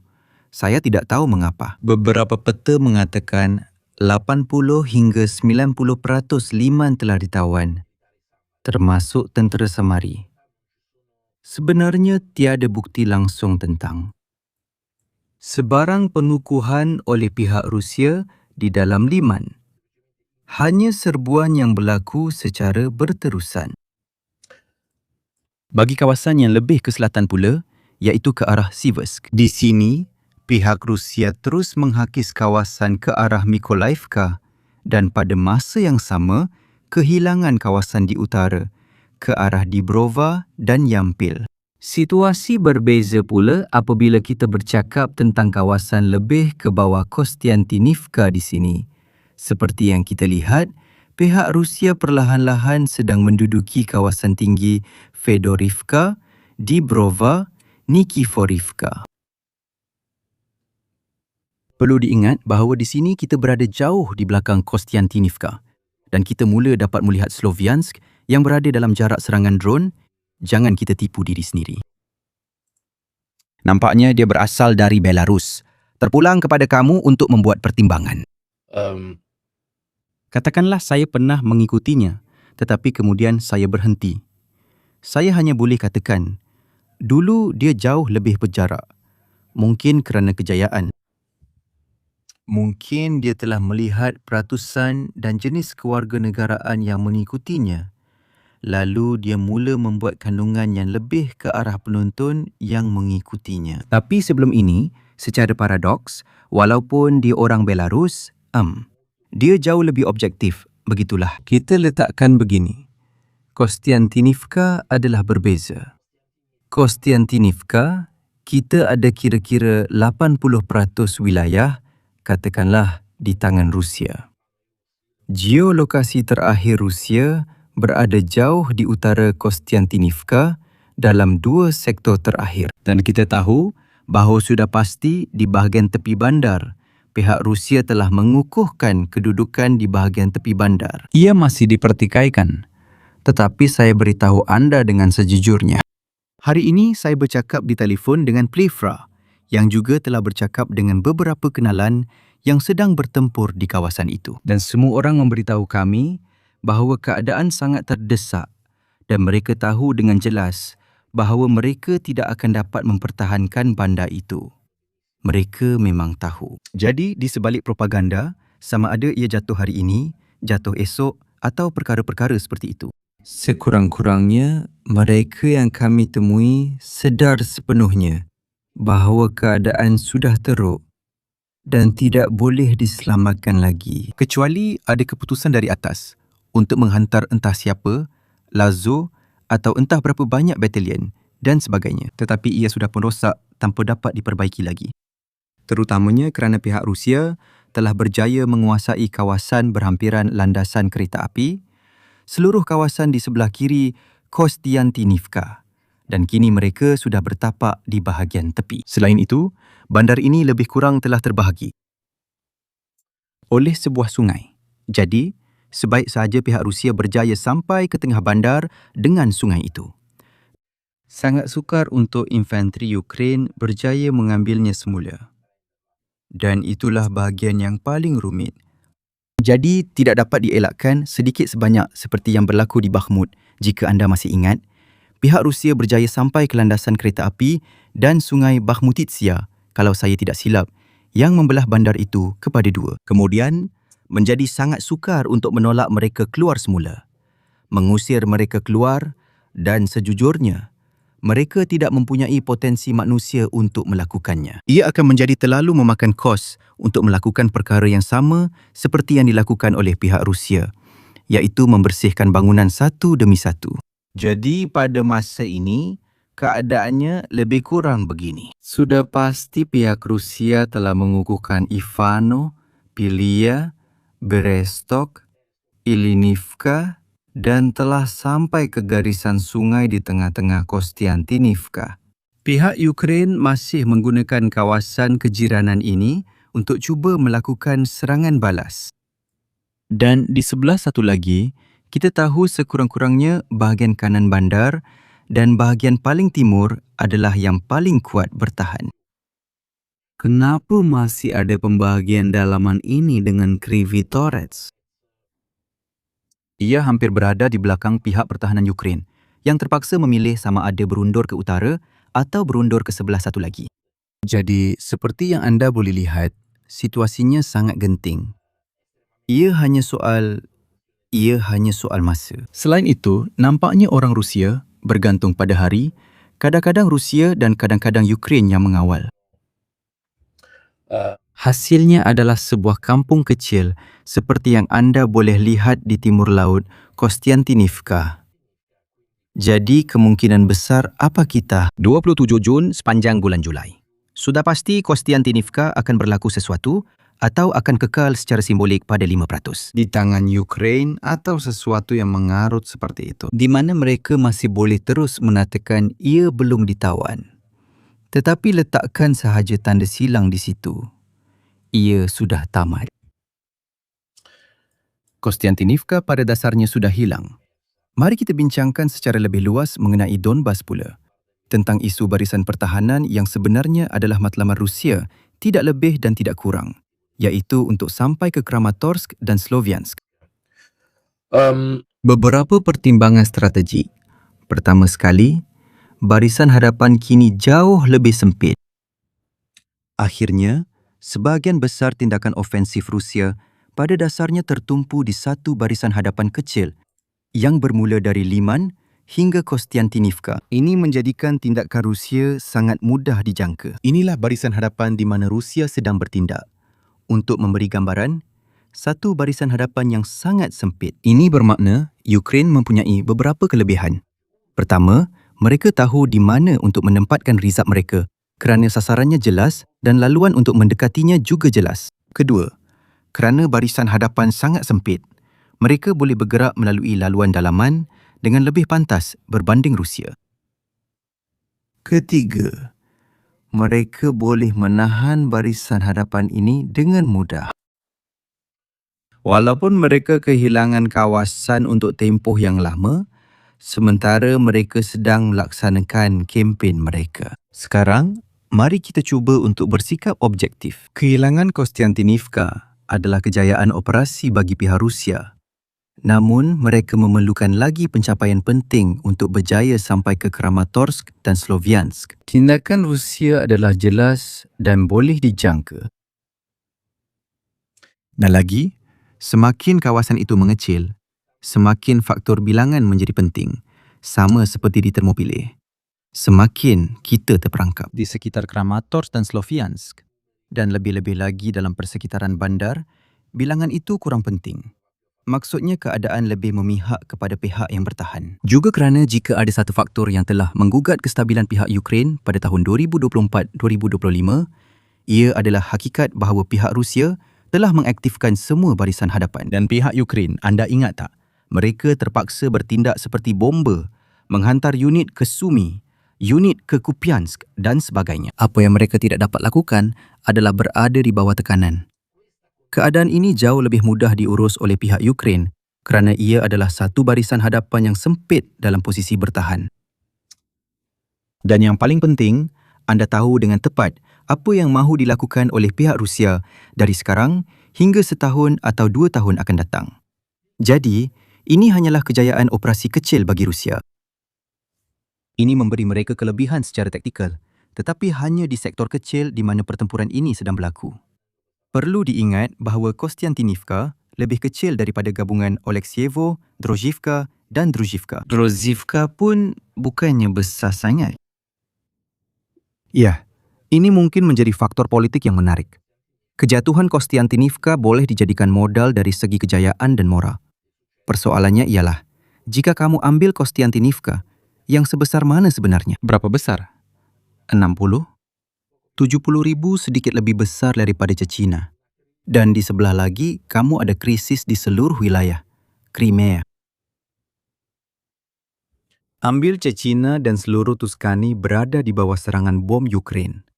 Tanpa tenaga, tanpa elektrik. Terima kasih semua. Untuk memberi anda satu perbandingan, ia seperti orang Amerika berbangga kerana telah menawan Chechnya. Dan sementara itu, mereka ada. Entahlah. Saya tak kata Texas, sebab itu negeri yang besar. Tapi Maine lah contohnya. Sedang dikepung oleh kuasa kelas ketiga, sekurang-kurangnya dulu begitu. Ukraine berada di kedudukan ke-27 kalau saya ingat betul. Atau ke-28 dari segi kekuatan tentera. ketika konflik ini meletus. Bukan mudah untuk menjual cerita itu kepada rakyat sendiri. Lihat, kita telah mengambil alih Konstantinivka ya. Tetapi ada 80,000 tentera Rusia yang sedang kembali dari Kerch. Dan kamu tiada minyak petrol di sekitar? Drone-drone terbang dan menyerang di merata tempat. Kamu faham tak bahawa ini dua kempen yang benar-benar berbeza? Dan sejujurnya, saya tak mahu ada bias. Tapi saya rasa kempen ini dari sudut persepsi, bukan realiti, tapi persepsi rakyat Rusia atau juga rakyat Barat. Saya rasa kempen yang dijalankan oleh orang Ukraine yang mempunyai tujuan lebih strategik dari segi liputan dan kesan jauh lebih berjaya berbanding yang lain. Satu penaklukan taktikal sebuah kampung kecil yang sepatutnya jatuh 2 tahun lalu. Mari kita berterus terang. Kerana pengepungan Konstantinivka bermula pada tahun 2024. Terima kasih. Saya rasa kesan kedua-dua tindakan itu sangat berbeza. Putin pasti akan mempunyai pengaruh besar di dalam negara jika beliau mengambil alih seluruh Donbas. Sebaliknya, beliau perlu menguruskan masalah-masalah itu. Jadi, kita sentiasa perlu menganalisis kedua-dua perkara itu. Di lapangan, orang Rusia perlahan-lahan mara dan membuat penaklukan taktikal dari segi strategik dan juga sudah tentu dari segi perbincangan dunia dan imej dan sebagainya. Pada pandangan saya, tindakan Ukraine akan menguatkan penaklukan wilayah kecil oleh pihak Rusia dipandang kurang penting. Ini adalah dua tahap yang benar-benar berbeza. Sebaliknya, saya perasan dalam kiriman terbaru, termasuk propaganda tentera, blogger Rusia berkata, minggu ini, sebanyak 120 bangunan telah dibebaskan. Maksudnya, kita telah beralih daripada laporan mengenai kampung kepada laporan mengenai jumlah bangunan. Dibebaskan. Seminggu, tidak lama lagi kita akan turun ke bilik-bilik. Kita ada tingkat 3 bangunan keempat di Jalan X.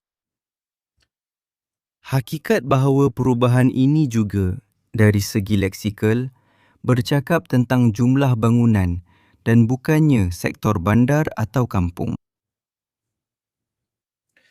Saya perasan perkara-perkara ini juga kerana kamu tidak memberikan konteks. Okey, kamu telah membebaskan 128 bangunan dalam sebulan terakhir di Konstantinivka. Sekarang, dalam minggu terakhir, berapa banyak bangunan yang ada di Konstantinivka? Kita nak kira tak? Sekarang saya belum kira lagi. Tapi kalau tengok pada saiz kawasan bandar tu, 128 bangunan sebenarnya tak banyak. Lepas tu, mereka tak nyatakan sama ada itu bangunan tinggi, rumah dan sebagainya. Maksudnya untuk bagi gambaran tentang kepadatan bandar. Nampak macam satu angka besar. 128 struktur telah dibebaskan, memanglah, rumah demi rumah. Jadi pertempuran sengit dengan infanteri. Tapi saya tak maksudkan 128. Itu cuma apa yang termasuk dalam kotak ini. Cuba kira sendiri. Tengok berapa banyak ada dalam setiap kotak kecil struktur tu. 30, 40, 50. Jadi, bila difikirkan, 200 struktur bila diceritakan macam ni, nampak macam sesuatu yang sangat besar. Bila diletakkan dalam konteks apa itu Konstantinivka, perbandingan tu mula memberi kesan yang berbeza. Jadi saya perasan perkara tu dan ia membuatkan saya tertanya-tanya sebab saya tanya diri sendiri, okey, tapi apa maksudnya telah membebaskan 120 struktur? Berapa banyak sebenarnya yang ada? Maksud saya, berikan saya satu nombor perbandingan supaya saya boleh faham sama ada itu sedikit atau banyak. Tak ambil masa lama untuk faham yang itu sebenarnya sedikit. Sejujurnya, jadi, perhatikan juga perkataan yang digunakan. Bagaimana sesuatu itu dikecilkan. Kita tak lagi bercakap tentang kampung. Kita bercakap tentang rumah. Dan bangunan yang dibebaskan selama berminggu-minggu, berbulan-bulan, perkara seperti itu. Perkara ini sepatutnya membuat kita berfikir. Jadi seperti yang anda lihat, Rusia menjalankan kempen darat mereka dan Rusia serta Ukraine menjalankan kempen yang sama sekali berbeza. Ia adalah dua. Ia adalah permainan yang sama tetapi ia adalah dua peringkat yang benar-benar berbeza. Saya sendiri tidak tahu siapa yang lebih berjaya. Anda sendiri yang perlu menilai. Pendapat saya ialah, kempen strategik memberi impak yang lebih besar kepada orang ramai terhadap pendapat awam sama ada di negara sendiri, di Rusia, di Barat atau di luar negara, berbanding dengan penaklukan. Ia adalah satu letupan. Letupan, letupan, letupan, satu letupan. Letupan. Letupan di atas tanah.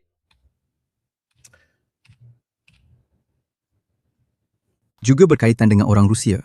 Maksud saya, kami lebih berminat kepada kempen strategik peluru berpandu, Rusia, drone, peluru berpandu. Peluru berpandu kalibri yang dilancarkan sama ada mereka kehilangan atau menawan kampung itu. Jadi perkara ini terpakai untuk kedua-dua pihak. Jadi, seperti yang anda lihat, inilah tali pinggang pertahanan. Kostiantinivka hampir pasti telah jatuh. Yang tinggal hanyalah Oleksievo, Druzhivka dan Druzhivka. Kemungkinan besar, seperti yang saya katakan, pihak Rusia akan cuba mengelilingi kawasan ini kerana terdapat bukit-bukit, Oleksievo, Druzhivka dan Druzhivka. Jadi, kecuali mereka bodoh. Dan saya tidak pernah anggap pihak lawan bodoh. Saya tidak pernah memandang rendah mereka. Kemungkinan besar, Druzhivka dan Druzhivka sepatutnya jatuh lebih cepat daripada Kostiantinivka, bukan dalam 3 atau 4 tahun. Kerana mereka terletak di dalam sebuah lembah yang rendah. Dan jika pihak Rusia berjaya mengambil alih bukit-bukit di atas sini, mereka boleh menyebabkan pengunduran awal pasukan Ukraine ke dalam Oleksievo-Druzhivka. Itu pun jika mereka berjaya mengambil alih bukit-bukit tersebut, pihak Ukraine akan mempertahankan bukit-bukit itu sehingga ketitisan darah terakhir. Secara paradoksnya, bukit-bukit dan kawasan yang lebih tinggi di Druzhivka yang menghadap ke bukit-bukit itu sebenarnya lebih penting. Kawasan ini juga sangat sukar untuk diserang kerana ia terdiri daripada ladang-ladang dan kawasan tanah rata hampir sepenuhnya. Kemungkinan besar pihak Rusia akan cuba untuk naik dari sebelah kiri dan juga cuba menguasai bukit-bukit tersebut. Di sebelah kanan, manakala barisan hadapan Sivers Soleda akan cuba mendekati sepanjang perimeter Sloviansk dan Kramatorsk dengan mengambil alih Mykolaiivka. Mykolaiivka sudah pasti menjadi sasaran utama untuk mewujudkan kepala jambatan bagi melancarkan serangan ke atas Sloviansk. Satu lagi kedudukan strategik ialah di Liman, mengambil Liman untuk sampai ke Sloviansk dan dari utara ke selatan. Perkara ini saya rasa kita akan ulas untuk beberapa 12 hingga 18 bulan untuk memberi gambaran. Memberi gambaran, perhatikan, bahkan dalam ulasan Rusia, Soloviev sahaja, sesiapa pun, semua mengatakan, okey, akan mengambil masa 12 hingga 18 bulan untuk mengambil alih Kramatorsk dan Sloviansk. Apa maksud 12 hingga 18 bulan kempen strategik Ukraine terhadap infrastruktur Rusia? Berat. Ia akan menjadi sangat berat. Sebenarnya, seperti yang saya katakan, orang Ukraine kini mempunyai kelebihan. Orang Rusia akan meniru teknik yang digunakan oleh orang Ukraine di Zaporizhia dalam masa maksimum 6 bulan. Kemungkinan besar pada bulan Oktober atau November, mereka sudah akan meniru sistem itu. Jadi orang Ukraine perlu mengambil peluang sekarang selagi masih ada kesempatan. Perlu diingat bahawa di bahagian hadapan lain, sama ada baik atau buruk, ya ada sedikit kemajuan, tetapi tidak ada pergerakan besar-besaran serangan Rusia di luar Pokrovsk, Rodinsk atau tempat-tempat seumpamanya. Jika kita lihat tindakan Ukraine di utara, malah di Zarichny, di sini orang Ukraine di bahagian utara pihak Rusia terus menghakis kawasan. Di sini kita berada lebih ke selatan Pokrovsk, lebih antara Guglia dan Pole serta Zarichny. Ingat sepanjang tempoh itu, di mana ada ia, saya adalah. Sejarah mengajar kita, setiap kali orang Ukraine mencipta sesuatu, dalam masa 3 hingga 6 bulan, orang Rusia akan menirunya. Dan dalam skala yang lebih besar. Sejarah. Bukanlah orang Ukraine mencipta teknologi yang luar biasa, teknik belon atau kemampuan untuk menyerang jauh ke dalam. Jadi, lambat laun, mereka juga akan meniru. Sebenarnya, teknik Ukraine ialah satu replikasi Rubicon Rusia. Kerana Rubicon Rusia adalah yang pertama tidak memberikan sokongan taktikal secara langsung dengan drone kepada unit-unit. Unit-unit itu sudah pun mempunyai pengendali drone mereka sendiri. Tetapi untuk melakukan interdict, iaitu menyerang sejauh lebih 20 km hingga 60 km di belakang garisan Ukraine. Itulah yang mereka lakukan di sekitar Liman, Kostiantinivka. Saya ingin mengingatkan anda tentang Kostiantinivka dalam beberapa bulan terakhir. Jadi, jika seseorang melihat jalan di belakang Kostiantinivka, ia adalah sebuah tanah perkuburan kenderaan Ukraine. Sehinggakan orang Ukraine membawa bekalan pada waktu malam dalam kumpulan kecil. Mereka cuba untuk memindahkan yang cedera dengan menggunakan drone darat dan sebagainya. Sangat sukar. Orang Ukraine telah mengambilnya dan berkata, "Wow, apa yang orang Rusia lakukan dengan Rubicon itu memang berkesan." Bagaimana kita boleh melakukannya dengan lebih baik? Dan di situ peranan Starlink mula masuk. Mereka ada, orang Rusia tiada dan sebagainya. Jadi mereka boleh melakukan tindakan lebih mendalam. Mereka mengambil konsep yang sama seperti Rubicon dan membawanya ke tahap yang paling tinggi. Kita telah beralih daripada 40-60 km kepada 80, 100, 120 dengan mencipta juga drone khas untuk berjaya sampai ke jarak ini. Terima kasih. Jadi, adalah wajar untuk berfikir bahawa pihak Rusia akan menyesuaikan diri. Lagipun, ada juga beberapa drone yang akan jatuh ke tangan mereka. Mereka kekurangan faktor satelit. Itu bukan satu kebetulan. Serangan oleh pihak Ukraine ke atas 2 stesen sambungan satelit berhampiran Moskow. Sejurus selepas kekecohan tentang penarikan akses Starlink daripada pihak Rusia telah melancarkan beberapa satelit. Sudah tentu, mereka tidak mempunyai konstelasi seperti yang dimiliki oleh Starlink atau yang dimiliki oleh pihak Barat. Tetapi mereka telah cuba melancarkan satelit baharu dan kebetulan, pihak Ukraine telah menyerang stesen bumi yang menghubungkan satelit tersebut. Kerana mereka tahu bahawa ini akan memberi mereka lebih banyak masa untuk memanfaatkan kelebihan mereka. Pengeluaran Flamingo boleh meningkat dengan ketara, bukan berdasarkan data seperti ini atau anggapan mengetahui berapa banyak yang mereka boleh hasilkan. Saya boleh katakan bahawa apa yang telah dinyatakan sebelum ini adalah benar-benar science fiction. 100 hingga 120 sebulan. Dan statistik Flamingo yang digunakan yang saya tunjukkan kepada anda tadi membuktikannya. Apa yang menarik untuk dilihat ialah walaupun ia digunakan dalam kumpulan kecil 3, 4, 5 dengan kadar kegagalan yang sangat tinggi pada awal tahun 2026, ia masih terus digunakan dalam kumpulan kecil. Tetapi kadar kejayaan dalam peratusan sekurang-kurangnya untuk serangan terakhir, kemudian kita perlu buat statistik dengan melihat juga yang seterusnya adalah tinggi. 3 daripada 5. Itu sangat baik untuk serangan yang begitu kecil. Kita perlu lihat sama ada mereka mampu mengekalkan atau jika peratusan ini akan meningkat atau jika ia hanya kebetulan. Kerana mereka telah memanfaatkan kawasan itu. Mereka telah memanfaatkan dasar sungai. Kita akan lihat. Perlu diambil perhatian bahawa dalam 6 bulan pada tahun 2026, kekerapan serangan Ukraine telah meningkat. Kekerapan terus meningkat. Tetapi saya tidak percaya mereka berada pada tahap pengeluaran yang mereka nyatakan. Jika saya anggarkan begitu, mereka hanya menghasilkan 1/3, mungkin 1/4 daripada apa yang mereka nyatakan. 20-30 sebulan. Itu pun sudah banyak. Sebab kalau mereka lancarkan 30 dalam 6 serangan, 5 dalam 1, dan 3 mengenai struktur besar, ia boleh menyebabkan banyak kerosakan. Ini bukan bawa 10 kilogram, 5 kilogram, 2 kilogram.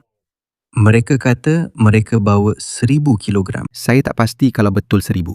Tapi yang pasti, ia 20, 30, 50 kali ganda muatan sebuah drone. Terima kasih. Ya, pertahanan udara telah merosot dan sekarang mereka berada dalam dilema strategik. Mana satu yang perlu saya utamakan? Vila-vila Putin? Tidak. dia sedang membongkarnya. Moskow? Moskow tetap kawasan yang kecil. Seperti yang kita lihat, struktur di luar kawasan itu diserang. Barisan hadapan, Crimea, dan jika saya pertahankan Crimea, hanya beberapa kawasan di barisan hadapan, Moskow, Saint Petersburg, bagaimana saya hendak pertahankan kilang penapisan di seluruh Rusia? Sumber mereka terhad dan orang Rusia tahu tentang itu. Sebenarnya ada sedikit panik secara umum. Kerana jika kempen ini berterusan, ia akan menimbulkan banyak masalah. Adakah ini bermakna Rusia akan runtuh? Mereka akan berhenti menyerang Ukraine? Tidak. Ini bermakna mereka akan mempunyai jenis masalah mereka sendiri untuk dihadapi yang sebelum ini mereka tidak ada. Pendapat umum, ketidakpuasan dalaman, kadar sokongan yang semakin rendah terhadap Putin dan perang yang secara jujurnya adalah senjata paling kuat yang anda boleh ada untuk menamatkan perang. Orang Amerika tidak kalah di Vietnam kerana ramai yang mati. Entah berapa ramai rakyat Amerika, kalau saya tidak silap angkanya sekitar 50,000, 60,000, lebih kurang begitu. Mereka kalah kerana mereka kehilangan sokongan dalaman. Orang ramai sudah tidak tahan lagi dengan perang yang begitu jauh dan tidak membawa apa-apa hasil, yang berlangsung selama 1 dekad. Terima kasih. Itu mempunyai lebih banyak kuasa daripada mana-mana senjata, Wunderwaffen di medan perang dan sebagainya. Dan itu adalah satu faktor yang orang Ukraine tidak pernah berjaya manfaatkan. Mereka memang tidak mempunyai keupayaan itu. Sekarang mereka memilikinya dan ia sedang berkembang. Jadi, dua peperangan yang benar-benar berbeza dengan dua strategi yang benar-benar berbeza. Dan sejujurnya saya percaya bahawa orang Ukraine telah membuat pilihan yang tepat. Strategi yang paling bijak adalah bertahan, mengurangkan kerugian sama ada manusia atau infanteri. Dan melaksanakan kempen strategik seperti ini yang memberi impak sosial, politik dan emosi yang maksimum ke atas Rusia. Perlu diingat bahawa sepatutnya ada pilihan raya di Rusia. Pilihan raya, entah siapa yang akan menang. Dan mereka telah menangguhkannya. Sebab saya ingat-ingat lupa, Salam, Sayan, lebih kurang 55,57. Sebab secara dalaman, mereka tahu kadar kepuasan sangat rendah. Ini bukan masanya. Boleh dikatakan begitu. Katakanlah, saya tidak akan pergi pilihan raya, sementara orang ramai sedang marah kepada anda kerana mereka tidak ada petrol semasa cuti. Mari kita lihat satu-satunya sektor di mana orang Ukraine aktif, dalam tanda petik, sektor Kamiansk. Sektor Kamiansk terletak berampiran Sungai Dnieper. Jadi di garisan hadapan Zaporizhia, ia adalah satu-satunya sektor di mana orang Ukraine terus perlahan-lahan memundurkan orang Rusia. Perlu diingat bahawa bukan sahaja Pule Vulam atau peta saya, peta dari Institute for War, tetapi juga Ribar yang mengatakan perkara ini. Saya memang sengaja saya tunjukkan kepada anda setiap kali apa yang dikatakan oleh think tank Rusia atau blogger tentera Rusia. Seperti yang anda lihat, mereka bersetuju bahawa pihak Ukraine sedang menekan di kawasan Kamiansk.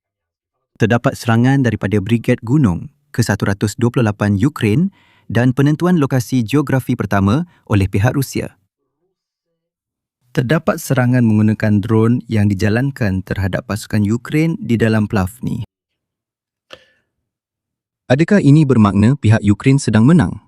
Tidak. Ini hanya bermakna bahawa pihak Ukraine sedang cuba mendapatkan kelebihan taktikal di kawasan ini untuk menolak pihak Rusia sejauh mungkin dari Zaporizhia. Saya ingin mengingatkan anda bahawa pada kemuncak serangan Rusia, pihak Rusia telah sampai ke kawasan ini sangat hampir. Di Zaporizhia, yang merupakan ibu kota pertama Oblast. Yang secara teorinya, mereka boleh ambil dalam perang ini. Kenapa orang Ukraine menyerang tepat di kawasan ini? Kerana segala kemerosotan logistik yang telah dilakukan oleh orang Ukraine di sepanjang koridor Zaporizhia sudah pasti telah mengurangkan dengan ketara aktiviti Rusia di kawasan itu. Sehingga kan, bilangan serangan Rusia di kawasan ini adalah 133 bulan lalu dan kini telah berkurang kepada 15. Pengurangan hampir 90% aktiviti Rusia di kawasan itu. Begitu banyak. Perlu diingat bahawa di tempat lain, tekanan masih diteruskan. Kamu ingat tak bila saya cakap kalau mereka tak buat pengambilan besar-besaran, mobilisasi baru yang besar dan sebagainya, mereka pasti terpaksa menutup beberapa medan lain untuk mengaktifkan atau mengekalkan yang sedia ada. Telah diperhatikan terdapat penurunan dalam tindakan ofensif, termasuk di peringkat taktikal dan tempatan oleh pihak Rusia. Hampir di semua medan, kecuali di Liman, Kostiantinivka dan lebih kurang di kawasan Siversk, Chasivyar.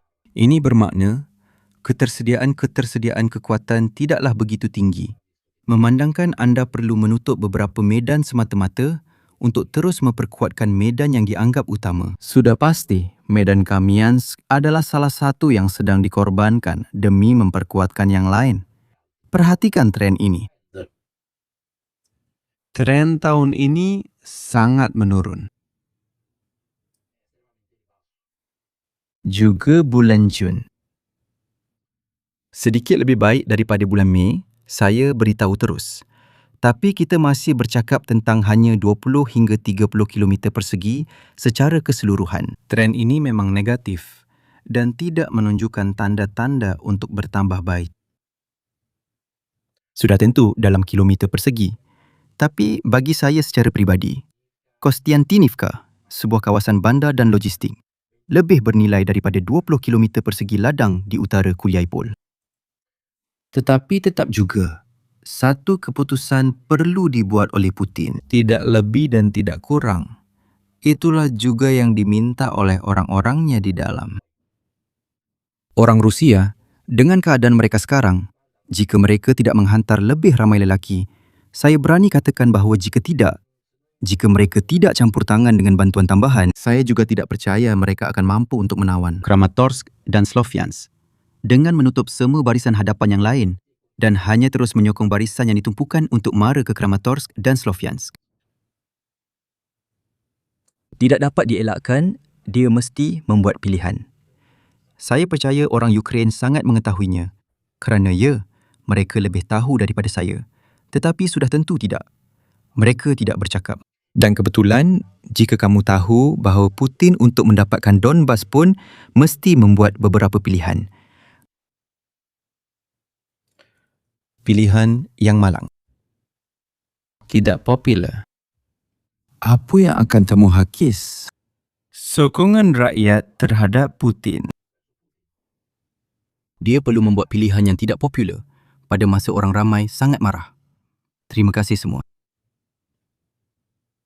Kamu sedang menghakis tapak sokongannya dalam hal ini. Dia tahu dia perlu membuat pilihan yang tidak popular. Dan kamu sedang menghancurkan semangat serta sokongan dalaman dia. Sudah tentu ada bahagian orang yang sangat marah yang berkata, mari kita nuklear segalanya, tenggelamkan England dan perkara-perkara seperti itu. Tapi itu adalah komuniti blok tentera yang sedikit seperti kamu. Orang yang mengikuti dan mendalami perang itu sendiri. Malah dari segi maklumat, majoriti besar rakyat Rusia, sedikit seperti orang Itali, tidak peduli. Mereka tidak mencari maklumat tentang hal itu. Mereka hanya mahu teruskan hidup mereka dan tidak mahu terlibat. Tetapi sekarang mereka sedang terlibat. Itu, pada pendapat saya, adalah strategi Ukraine secara umum. Adakah peluru berpandu akan datang? Secara teori, ya. Ada juga perbincangan tentang satelit anti-satelit. Ada beberapa artikel juga mengenai sesuatu yang cuba dilakukan oleh orang Rusia dan juga orang Cina. Secara potensinya, peperangan di angkasa adalah boleh dilakukan dalam tanda petik. Tetapi buat masa ini, perkara itu nampak agak samar-samar bagi saya. Secara teknikal, boleh dilakukan. Sudah tentu akan berlaku kekacauan dalam hal ini. Tengok siapa yang ada. Massimiliano Parente. Nampaknya boleh dilakukan. Awak ikut artikel C untuk tidur pukul 2 mengenai O. Tengok siapa yang ada. Massimiliano Parente. Selamat malam. Dengar suara saya semasa awak hendak tidur. Jadi pada pendapat saya, Ia hanyalah soal trajektori. Apa yang setiap orang cuba capai dan apa yang orang Rusia lakukan mengenainya. La strategia ucraina più risolutoria. Secara potensinya, ia boleh dilakukan. Mereka berjaya. Dalam matlamat mereka, sokongan semakin terhakis dan mereka sekadar tidak mampu untuk meneruskannya. Sebaliknya, kemenangan Rusia, ya. Maksudnya mengambil seluruh Donbas. Itu tidak bermakna apa-apa.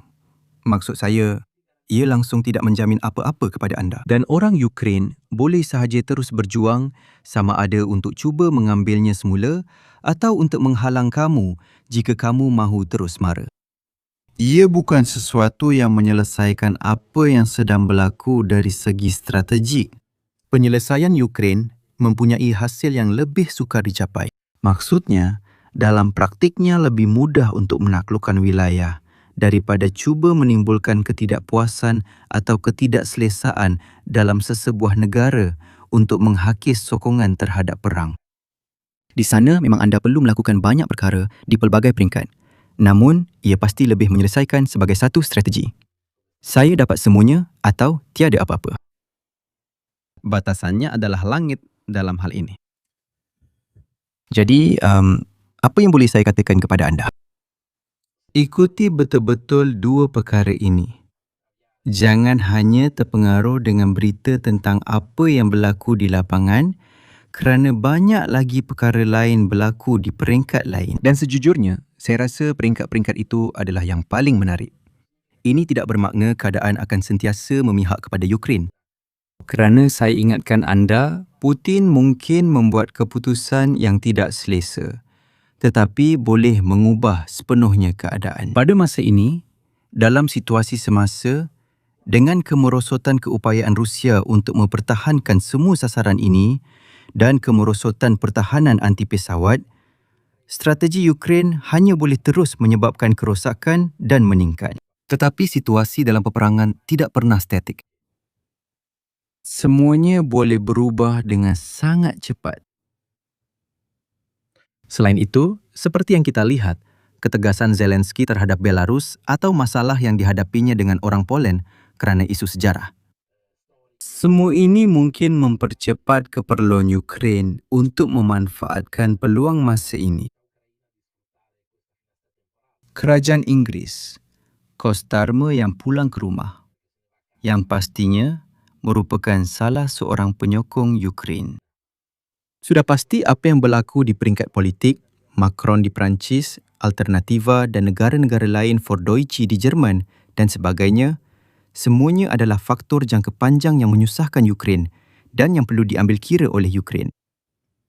Jadi mungkin mereka cuba memanfaatkan sepenuhnya kelebihan ini yang tidak kekal selama-lamanya. Sebab itu, saya selalu beritahu anda, jangan percaya kepada kejatuhan tentera Ukraine, jangan percaya kepada kejatuhan Rusia atau perkara-perkara yang berlaku secara tiba-tiba. Kerana setiap langkah, pasti ada langkah balas. Jangan percaya kepada andaian simplistik. Kerana Rusia besar, ia akan menang. Atau kerana Ukraine disokong oleh Eropah, ia akan menang.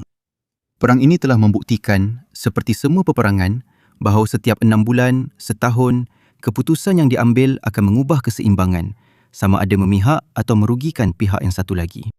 Jadi jangan anggap bahawa kerana keadaan sedang berjalan dengan cara tertentu, ia akan sentiasa kekal begitu. Ini adalah sebab yang sama mengapa anda tidak boleh mengambil analisis 3 tahun lalu dan berkata Ukraine akan menang atau Rusia akan menang. Analisis adalah seperti susu. Ia ada tarikh luput. Berdasarkan data semasa, inilah keadaannya. Jika ia tidak berubah dan itu sukar, trajektorinya adalah seperti ini. Tetapi biasanya, ia akan berubah. Jadi anggaplah ia lebih sebagai kemaskini kepada trend semasa, bukannya analisis yang tetap dan tidak berubah mengikut masa. Tidak lebih, tidak kurang. Saya harap lelaki-lelaki itu dapat menyerang bekalan makanan dan terutamanya juga tentera Rusia. Kurang senjata bermakna menangguhkan serangan, kurang air bermakna askar kurang fokus. Ya, bila kamu serang lori-lori itu, apa pun yang mereka bawa, peluru, bekalan, macam-macam. Tentang petrol, ia lebih memberi kesan kepada orang awam dan logistik. Logistik Rusia. Sebab sebenarnya, seperti yang kita lihat, serangan mekanikal berperisai memang tak banyak berlaku. Jadi kamu tak perlukan penggunaan petrol yang banyak atau simpanan petrol yang besar. Ia lebih memberi kesan kepada logistik dan penduduk. Lagipun, serangan seperti yang kita lihat adalah menggunakan drone, infanteri, bom meluncur. Ia tidak terjejas oleh, maksud saya, sedikit petrol, pengeluaran petrol penerbangan. Memang mereka telah kehilangannya, tapi tidak cukup untuk memberi kesan. Aktiviti pengeboman. Berita terkini di Sumi. Serangan ke atas sasaran awam masih berterusan. Beberapa aktiviti pengeluaran telah musnah dan setakat yang saya tahu sebelum ini tiada mangsa. Terima kasih. Untuk berlaku jujur, kilang Skander M telah diserang oleh pihak Ukraine. Seorang maut dan 10 cedera. Lebih kurang begitu. Ya, pihak Rusia telah mula menyerang di dalam Sumi dengan artileri dan drone. Jadi, seperti yang kita lihat, ini adalah pertukaran teror dalam erti kata ini. Tetapi ia tidak mempunyai kepentingan ketenteraan yang besar. Maksud saya, serangan seperti ini di dalam bandar, saya rasa aktiviti serangan terhadap bom atau kilang yang menghasilkan bom, peluru berpandu dan perkara seumpamanya adalah lebih penting. Jadi, ini hanyalah satu kemaskini. Siapa tahu? Mungkin dalam seminggu lagi, Putin bangun, merekrut 300,000 orang lagi dan mereka kembali melancarkan serangan. Atau keadaan akan terus merosot di Crimea dan kesannya terhadap pendapat rakyat Rusia mengenai pengendalian perang ini akan menjadi semakin relevan, semakin lantang. Kerana mari kita ingat, suara penentangan rakyat Rusia masih sangat lemah. Walaupun ketika mereka mengeluh, saya perasan satu corak yang menarik. Kebanyakan video yang dibuat secara spontan oleh orang awam Rusia sentiasa bermula dengan, saya tidak pernah ambil tahu tentang politik. Macam nak kata, saya tak pernah mahu perang ini. Tapi sekarang, perang ini dah sampai ke rumah saya. Dalam erti kata lain, perang itu ada di rumah kamu sendiri. Sebab kamu tak pernah ambil peduli tentang politik. Kamu biarkan politik yang menguruskan hidup kamu. Bila seseorang itu pasif, dia serahkan politik dan golongan pemimpin kepada tanggungjawab orang lain. Kebetulan, mereka tidak pernah mengambil tanggungjawab sendiri. Ia seperti berkata, saya tak ada kena-mengena. Saya tak pernah berpolitik. Tapi kau pun tak pernah membantah. Selagi drone tak terbang atas kepala kau, atau kau tak kehabisan minyak, kau pura-pura itu cuma operasi khas 100 km dari sini. Perhatikan butiran kecil ini, sebab ia menunjukkan juga pengaruh yang dimiliki Putin ke atas negaranya. Dengan rakyat macam ni, dengan budaya sebegini, saya bukan nak pukul rata, tapi ramai yang saya nampak memang berfikir macam tu. Memang senang nak dapat kuasa penuh. Sebab susah nak jumpa orang yang betul-betul nak lawan atau ambil tanggungjawab atas apa yang sedang berlaku. Dan saya pun perasan benda ni juga. Kebanyakan pengulas, tentera, blogger dan sebagainya cenderung untuk meminta tanggungjawab. Jawapan yang tegas. Tapi tiada siapa yang benar-benar berani menuding jari kepada keputusan untuk berperang. Saya nak cakap satu perkara terakhir dan kemudian kita tamatkan siaran langsung ini. Yang pada pendapat saya adalah sesuatu yang menarik. Saya nak bacakan sesuatu yang pada pendapat saya juga menamatkan perdebatan tentang ucapan terkenal, kita akan ambil Kiev dalam 3 hari, kan? Propagandis Atlantik yang cakap benda-benda ni. Betul tak? Saya nak bacakan sebahagian daripada satu artikel yang anda semua boleh cari sendiri nanti. Dan artikel itu menyatakan begini. Ramalan ahli politik berdarah. Elang yang bersemangat dan burung kukuk yang tergesa-gesa. Beberapa wakil golongan politik Rusia hari ini mendakwa bahawa Rusia mampu memberikan kekalahan besar kepada Ukraine dalam beberapa jam sahaja. Ada juga yang menyebut tempoh yang lebih singkat jika konflik ketenteraan meletus.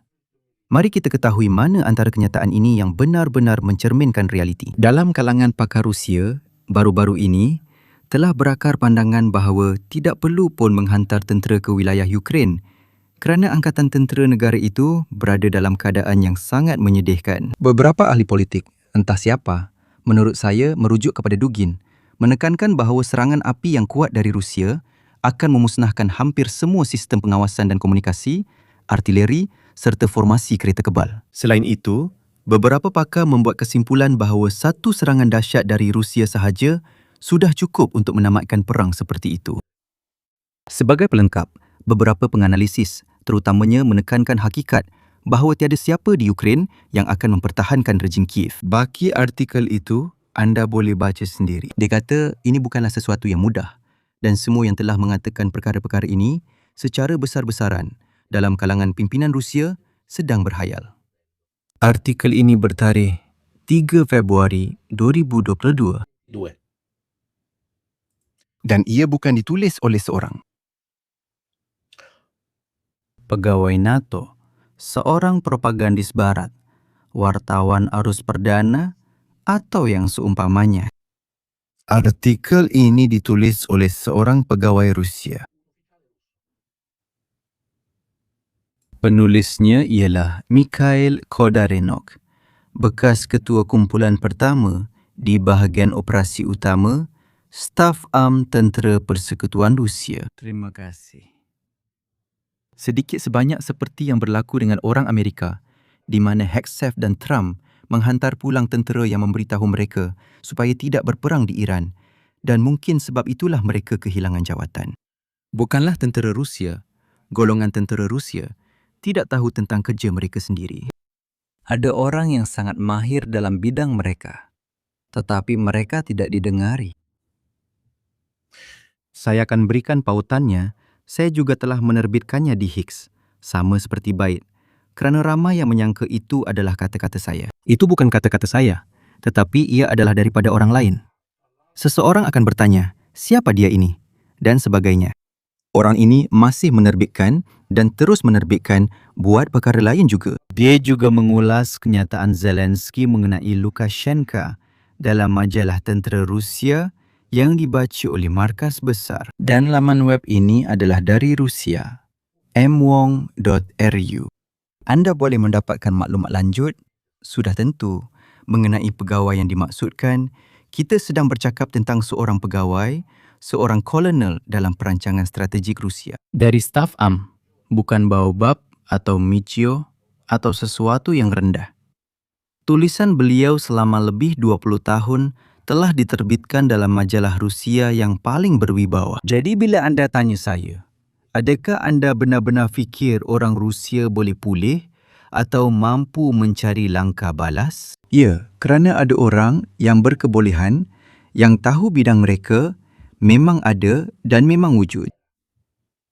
Golongan politiklah yang telah membuat pilihan yang benar-benar salah. Atau mereka telah terjebak dalam mekanisme terkena, di mana pemimpin yang tidak mahu mendengar perkara yang tidak menyenangkan baginya sentiasa diberitahu bahawa dia sentiasa betul. Dan itulah berita-berita yang telah sampai kepada Putin.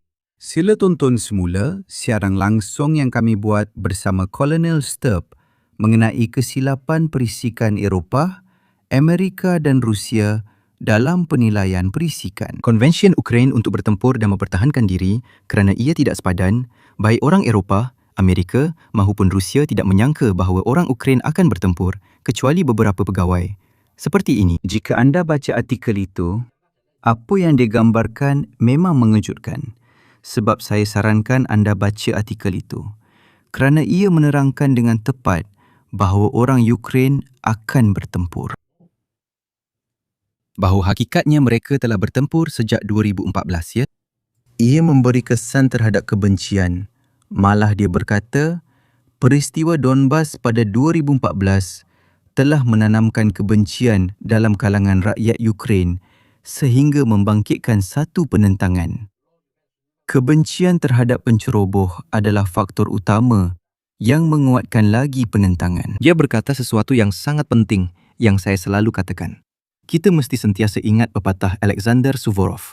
Jangan sekali-kali memandang rendah musuh kamu. Dan jangan anggap dia lebih bodoh atau lebih lemah daripada kamu. Dmitra. Dan saya tidak pernah melakukannya. Jadi terima kasih. Terima kasih kepada semua. Bacalah artikel itu. Ia sangat bagus, ya. Menarik. Saya juga telah menerbitkan versi dalam bahasa Itali di X untuk sesiapa yang tidak mahu menggunakan penterjemah automatik dan sebagainya ya. Kerana ini bukan perkara Atlantis, NATO atau propaganda. Ini hanyalah pendapat. Pendapat daripada seorang pegawai perancangan strategik Rusia yang sangat baik pada pendapat saya yang hampir dapat meramalkan bahawa ia akan menjadi pertumpahan darah. Terima kasih kepada semua dan kita mungkin akan berjumpa pada 29 malah pada 30. Selamat malam.